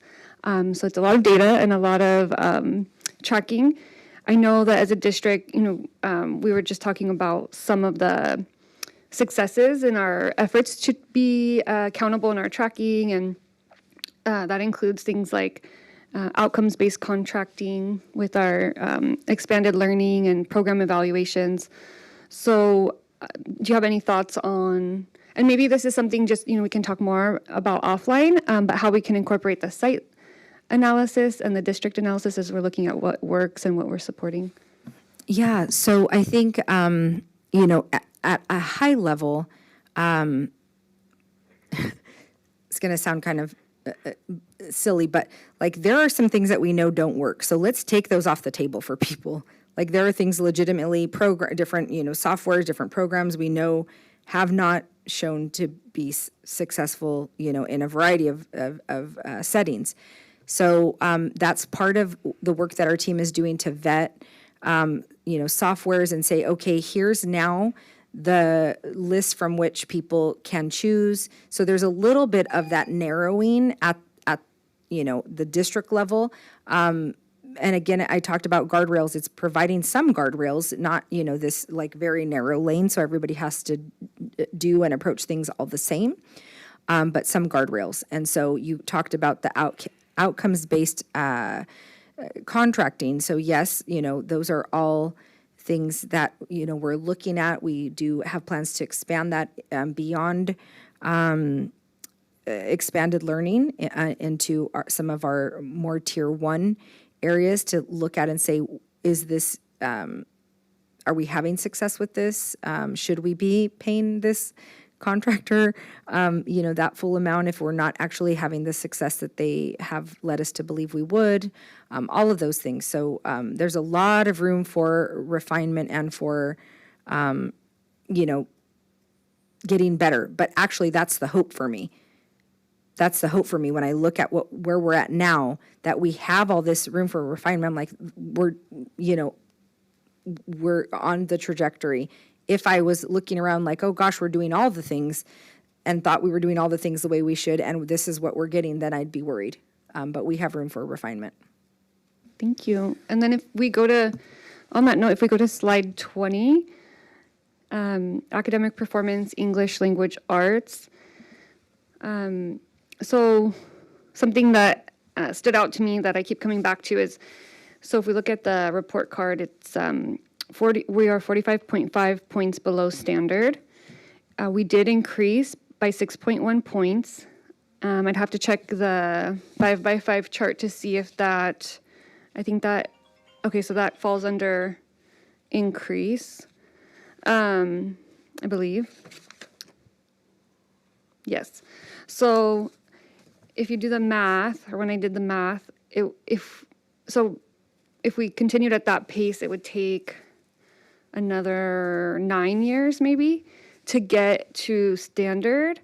Obviously, we build on our progress, right? And the momentum should grow. So I think it's important to highlight that, because while we're celebrating at the same time, the progress does need to be made at a faster pace. I do believe it will, and this is the beginning, and we've invested in the systems and the supports, the vision, and that's going to gain traction. But I do want to highlight that for folks that, we can't maintain that level of incremental growth. It needs to be much larger because, again, as we've said before and as you've highlighted around our goals, those are just the floor. So we can't take 9 years to get to the floor level for everyone. And then on slide with the CCIs, let's see, slide 23. I wanted to point out to some of my colleagues' points. I think Dr. Alvarez and others have shared the data at surface level doesn't necessarily paint the whole picture. And so my understanding of CCI, or the College and Career Indicator, while we are at a green, it's not necessarily taking into account things like the types of internships and real world experience our students are getting. And I know that's something that we talk a lot about, and we're fortunate our superintendent comes with a lot of experience. And in previous districts, we talk a lot about, and we've had a lot of meetings with community partners, whether that's the county, city, local agencies, the Mexican consulate, looking at how can we bring everybody in to our work around these three goals, and how can we expand the internship opportunities, networking opportunities, and support systems for our students. And so one of the things when we have our presentations around our work with our pathways and CTE, I'm particularly interested in learning about where we're growing our internships in the realm of high wage, high demand fields. And we've talked about, here in Orange County, we're particularly situated in, a thriving economy with a lot of industries, STEM, and others. So I'd really like to see, just like we see our English learners when they're given the supports to reclassify how they're thriving and leading the way, I really do believe our students here in Santa Ana can do the same when they have the right support and opportunity to build that network. So that's one of the things I'm looking for as we move forward with our presentations. And with that, I'll wrap up my comments. Is there any other board members who'd like to speak? Dr. Alvarez?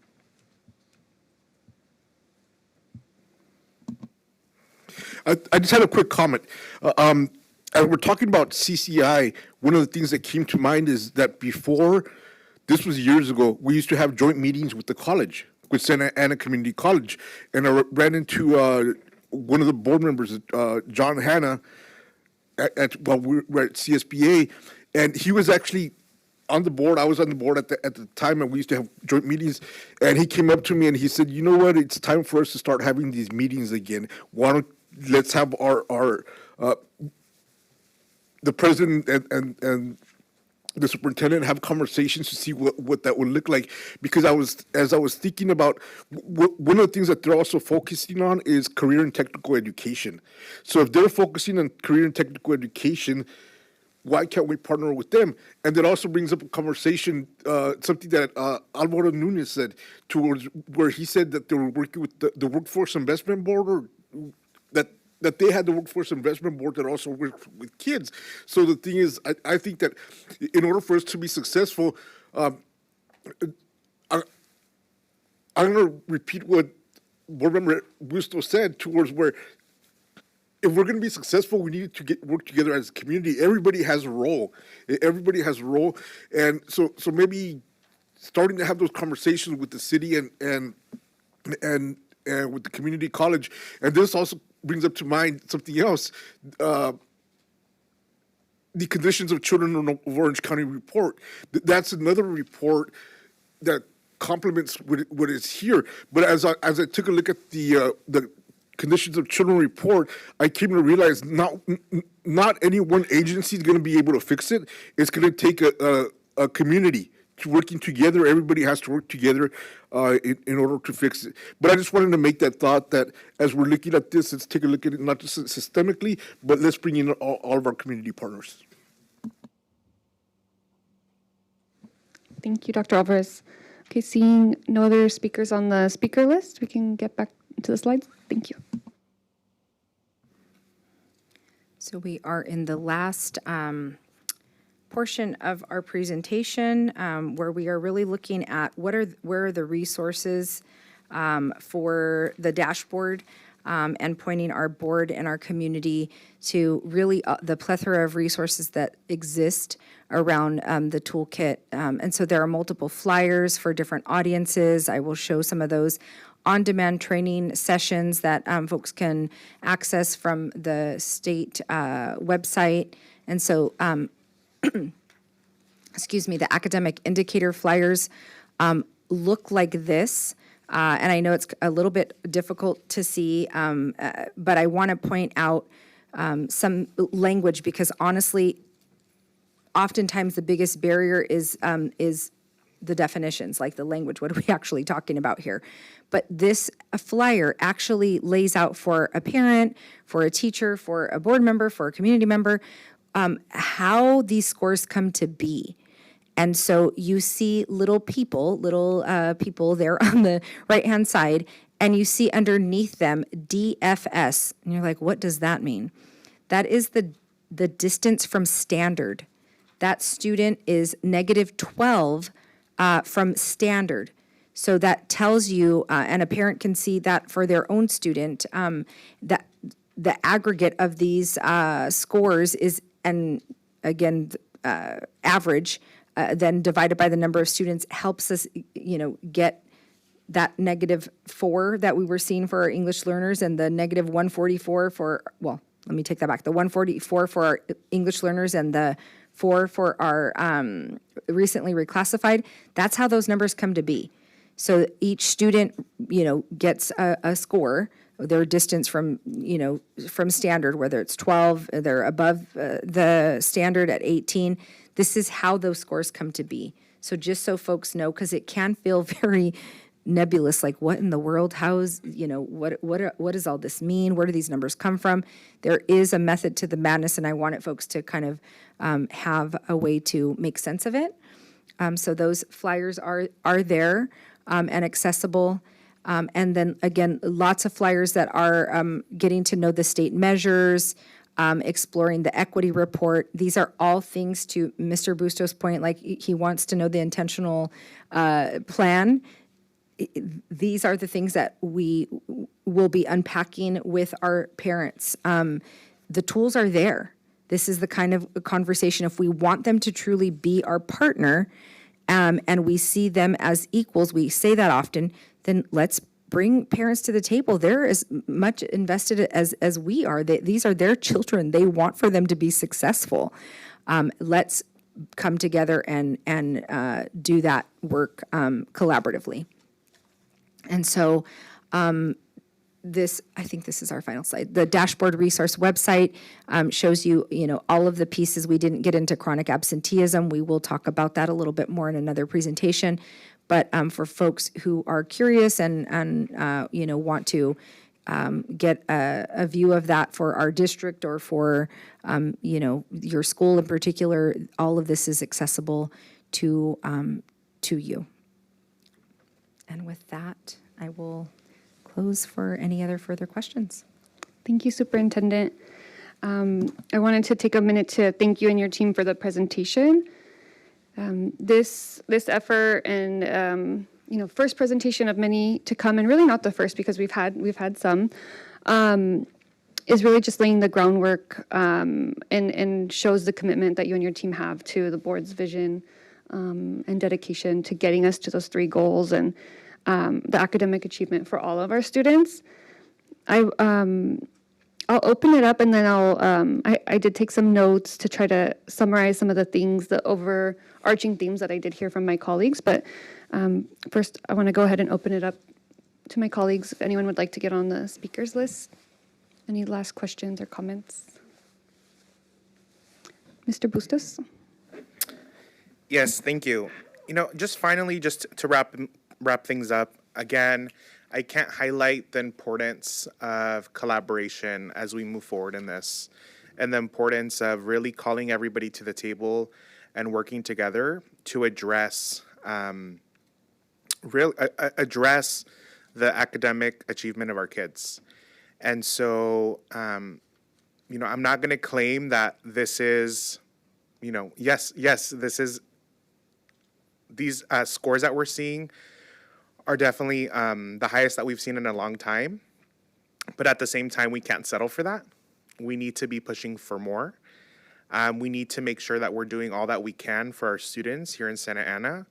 And so I know that these increases that we're seeing in, these increases that we're seeing are a direct result of the hard work of our educators in the classroom every single day, the hard work of our counselors and mental health teams that are supporting our students, the hard work of our administrators, hard work of our classified staff that are creating environments on our school sites that are welcoming. And so, again, it's really going to take all of us. And so I want to thank everybody in our school district for your continued support and continued advocacy for our students, because this doesn't stop here. I was just curious about how some of our surrounding charter schools were doing and some of their California dashboard results. And so while folks were having a discussion, I just quickly went on the website and was checking it out. And I'm going to be honest, it's not looking too good for them. And so they're going to have to respond to their parents and the community in Santa Ana about why their California dashboards aren't looking too good. So I encourage everybody to check it out, because these independent charters are coming into our communities saying that they're here to be better than the public education system, public school district that we have in our city, but the results aren't matching that. And our families deserve to know that. I mean, we have charter schools who are scoring in the red in English language arts and math. We have charter schools that are scoring in the red and orange for their English learners. And so I want them to explain that to our community in Santa Ana as well, because those kids are also our kids. And so we as a public school district are going to continue what we need to do to provide for our students. But I hope that those charter schools also look at themselves and hold themselves accountable and do right by our students in Santa Ana. Thank you. Thank you, Mr. Bustos. Ms. Lebsack? I think when we talk about charters, one thing we do have to remember is charters have to get renewed every 5 years. So they come under very strict scrutiny every 5 years. And part of that scrutiny is their scores. So whether we are the ones that are, their scores and also their, as far as their demographics, that they're supposed to reflect their demographics. And, if we're the ones that are approving them, or if they're going through the county, we don't have to go through that. We don't have to go under a microscope every 5 years to decide, are we going to actually exist anymore because of our scores? There's a difference. There's actually a higher accountability for charters. And I'm glad you brought that up, Mr. Bustos, because I think that's important. And that's actually the beauty of charters, because they can't exist if they don't perform. We can. They can't exist. So that's kind of where the competition comes in, to where parents get to choose. They get to make a choice what is going to best suit their kids. There's lots of needs. It's not a one-size-fits-all. But it's not like us against them. It's really about what's best for students all together and what's best for parents. So I don't want to make this a competition between us and charters and, a money grab, because, we do per student. Some of them get up to $30,000 per head in some of our schools based on the LCAP multipliers. So let's just be honest. Let's do what's best for students and best for parents and families. That's why I wanted to be a school board member. Mr. Bustos? Yeah, this will be my final comment. Yes, let's be honest. Let's talk about Nova Academy and the fact that they went to the county they went over our heads here in Santa Ana Unified as a board. They went to the county. They knew that they academically, their students were performing under our students. The county knew that and not only renewed a charter for them, actually agreed to a charter to them to expand their access, to expand the number, the amount of grades that they're able to teach. So now they're also teaching middle school and high school students, serve middle school and high school students. And so yes, let's be honest about these accountability measures when the reality is there really any accountability measures? When you have elected officials on the county level who know that a charter is not performing at the standards that they should, yet approve a charter for them to not only continue running, but also to expand their grade levels. And so that's what I talk about when we talk about true accountability. Our educators, our parents will always hold us accountable as a school district. They don't do it every 5 years. They do it every single board meeting. That's our accountability metric and our accountability system here in SAUSD. And so I'm going to continue, and this isn't about pitting the charter schools against our public school systems. This is about making sure that our community is aware of where we are as a school district, aware of the options that they have. Yes, because folks like to say that they're school choice. Yes, let's say that we are school choice if folks are school choice.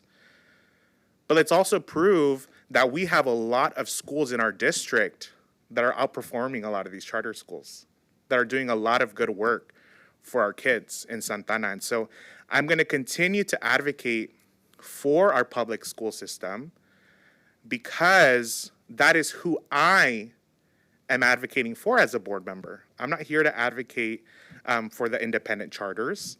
Yes, sure, if they come forward for a charter, they have a charter petition, submitting it for the first time or for renewal, yes, I'm going to be impartial and do my job, but I'm here to serve the students in the Santa Ana Unified School District.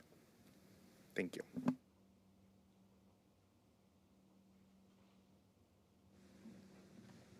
Okay. Ms. Lebsack? Yeah, I agree with you, Mr. Bustos, 100%. As far as, hey, there needs to be accountability. So I can't say why the Orange County Department of Ed did approve them. I don't know, because I do believe in that accountability. But I do want to make a clarification. When you do bring up the subject public schools, do understand charter schools are public schools. They're paid with taxpayer dollars. So you can't say we're a public school and charters aren't. We're both public schools. Okay, and just want to make that clarification. I do want to also clarify something that did happen with Nova. We do have a lot of charters in Santa Ana.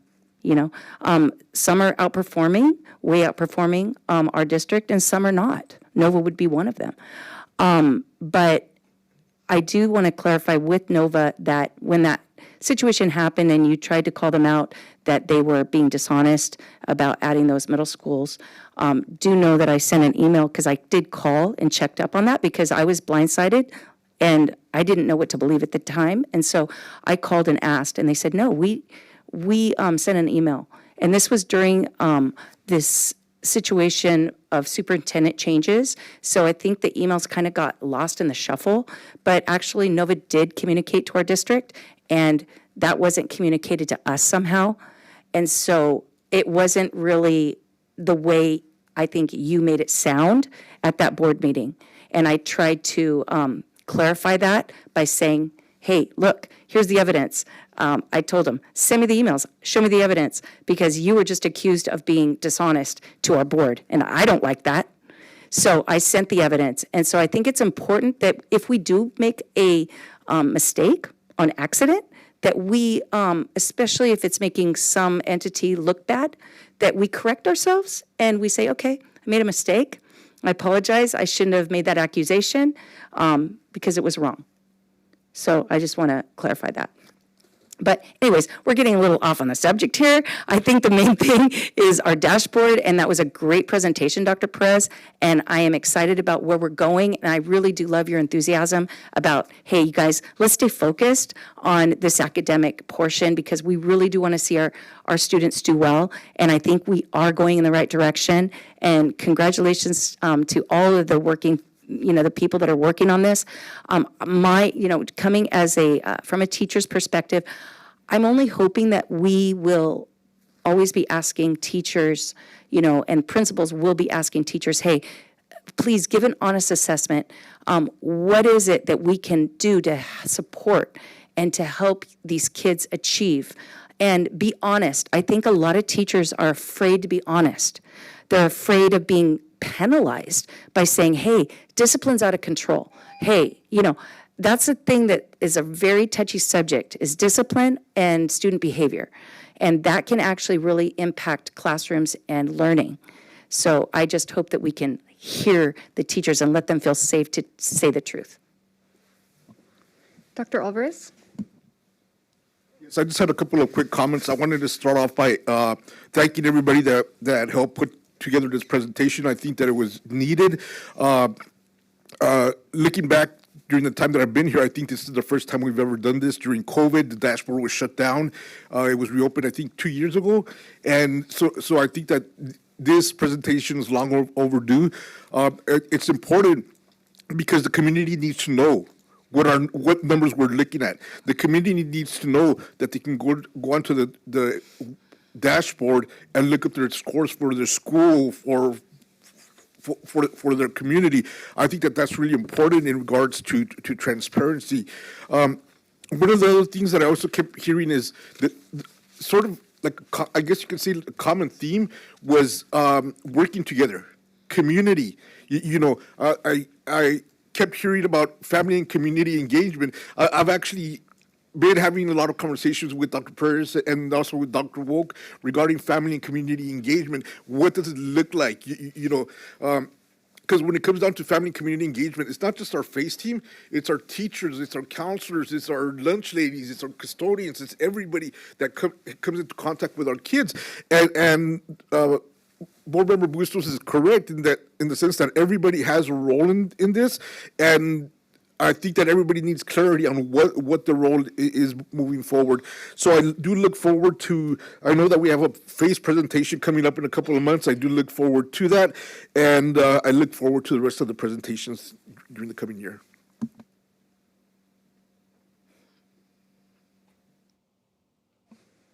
Okay. Yeah. Okay. So hearing no other colleagues on the speakers list, I'll move on to my closing reflections. So I was taking note as my colleagues were sharing and in the conversation, and so this may not capture everything, but I found three themes throughout the conversation. So accountability and impact. So how are we making sure that we have transparent tracking of the targeted work underway to advance our academic goals, including evidence of results, progress over time, and assessment of effectiveness. And we've talked a little bit about some of the examples, but I think definitely making sure that our teams are including that in each of the presentations. And also thinking about, what is the recommendation and clarity on next steps? So are we sustaining, scaling up or down, or pivoting based on the outcomes that we're seeing? And this is, in general, right, to get all of our students achieving at the levels, not only the floor, but continuing as it's a moving target. But then there was a lot of discussion around the equity piece. So for our student groups, addressing the achievement gaps with our different groups, and we saw folks or students fell into different colors and levels, on the different indicators, and there were questions, as to why. And I also wanted to highlight for our team and for our community, that's when I was seeing that, a lot of what I was thinking, and some of it was just, based on my my work or past conversations, right? And it may not be the exact reason for that outcome, but I think about some of the other things my colleagues mentioned, like just some of the other resource needs and layers of experiences that our students have. And I know that our board and our district does a beautiful job of investing and pouring into our families to try to elevate them and their opportunities to be at a level playing field where they can come to school ready to learn. So I'm looking forward to finding out more about why some of those groups, what is our analysis? Why are they falling in those yellow and orange levels? And what can we do specifically? So in those future presentations, seeing overall, and then for our student groups.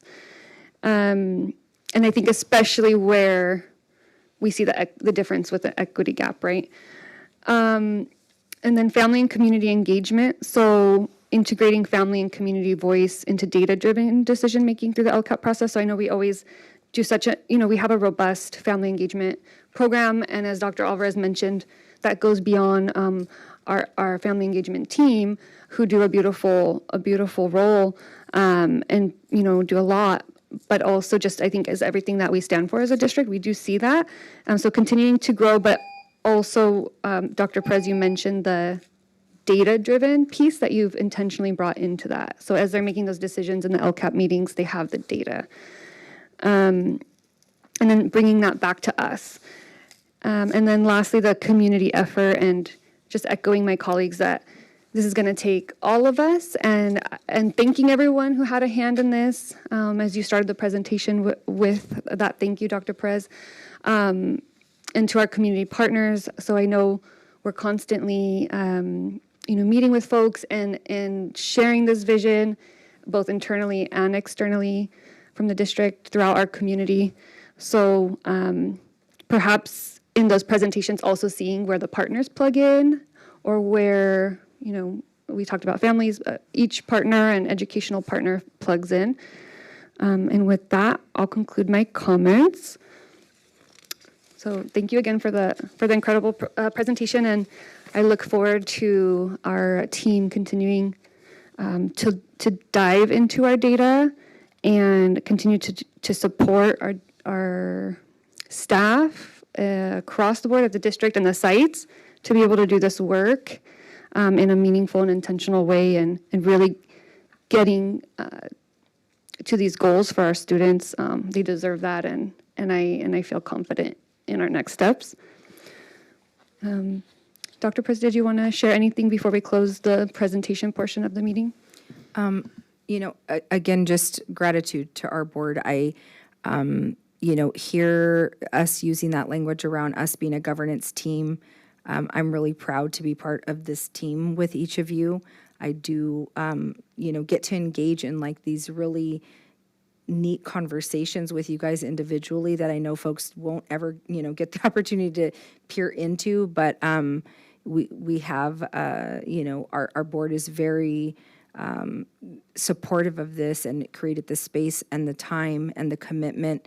And again, I know that you guys are not going to applaud yourselves for that, but I want to, because not every board does that, and not every superintendent is lucky enough to have a board that is committed to, serving our students and their students in the way that you all are. So I do appreciate that deeply. And I do want to, because I forgot, to thank Bianca for the beautiful presentation. So Emily and team, with my craziness, laid out what the course of the presentation would be.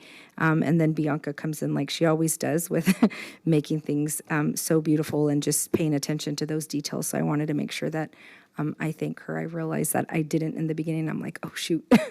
So, again, just to all of our team for the work, and the folks in the classroom, the boots on the ground, our teachers. I know this is hard work. I know it's a labor of love.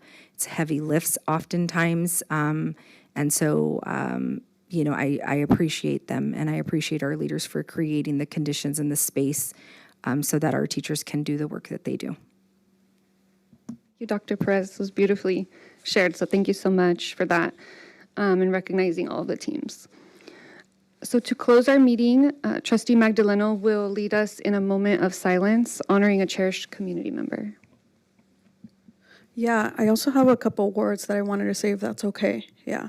So thank you, Board President Brazier Esteves. I would like to close this meeting in honor of Jesus Alejandro Valdez, also known as Alex.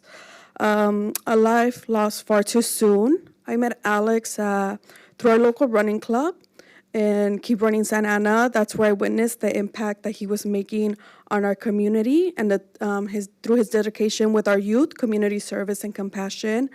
Alex became a beloved local figure known for his luxurious curls, charismatic energy, and vibrant personality. He made a real difference in the life of others, supporting residents with mental health issues, caring for animals, especially fostering kittens from the OC Animal Care, and rescuing our injured cats from the community. Alex was actually a top runner at one of our own schools, Godinez Fundamental High School. After graduating, he turned his passion for running into a way to inspire and lead others, mentoring runners of all ages with Keep Running Santa Ana, and becoming a coach with the Lightning Youth Running Club here in Santa Ana as well. At the last Santa Ana Fun Run, he actually placed second in the 10K and first in the 5K. So he was just not an average runner, right? He was really fast, just showing his remarkable drive and spirit. And this last Sunday, I attended a memorial run at Centennial Park in his honor, where over 250 people were there celebrating his life. And it was just beautiful to see. So I just want to thank Board President Brazier Esteves and my colleagues for letting me close this meeting in his honor.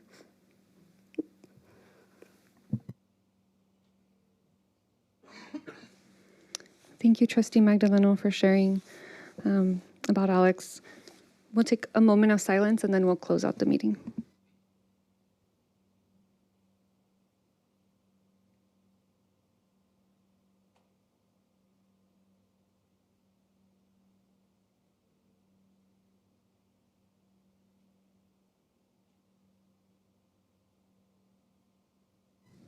Okay. With no further business to come before the board, this meeting is adjourned. The next regular meeting of the Board of Education will be held on Tuesday, January 27th, 2026 at 6 p.m. Thank you.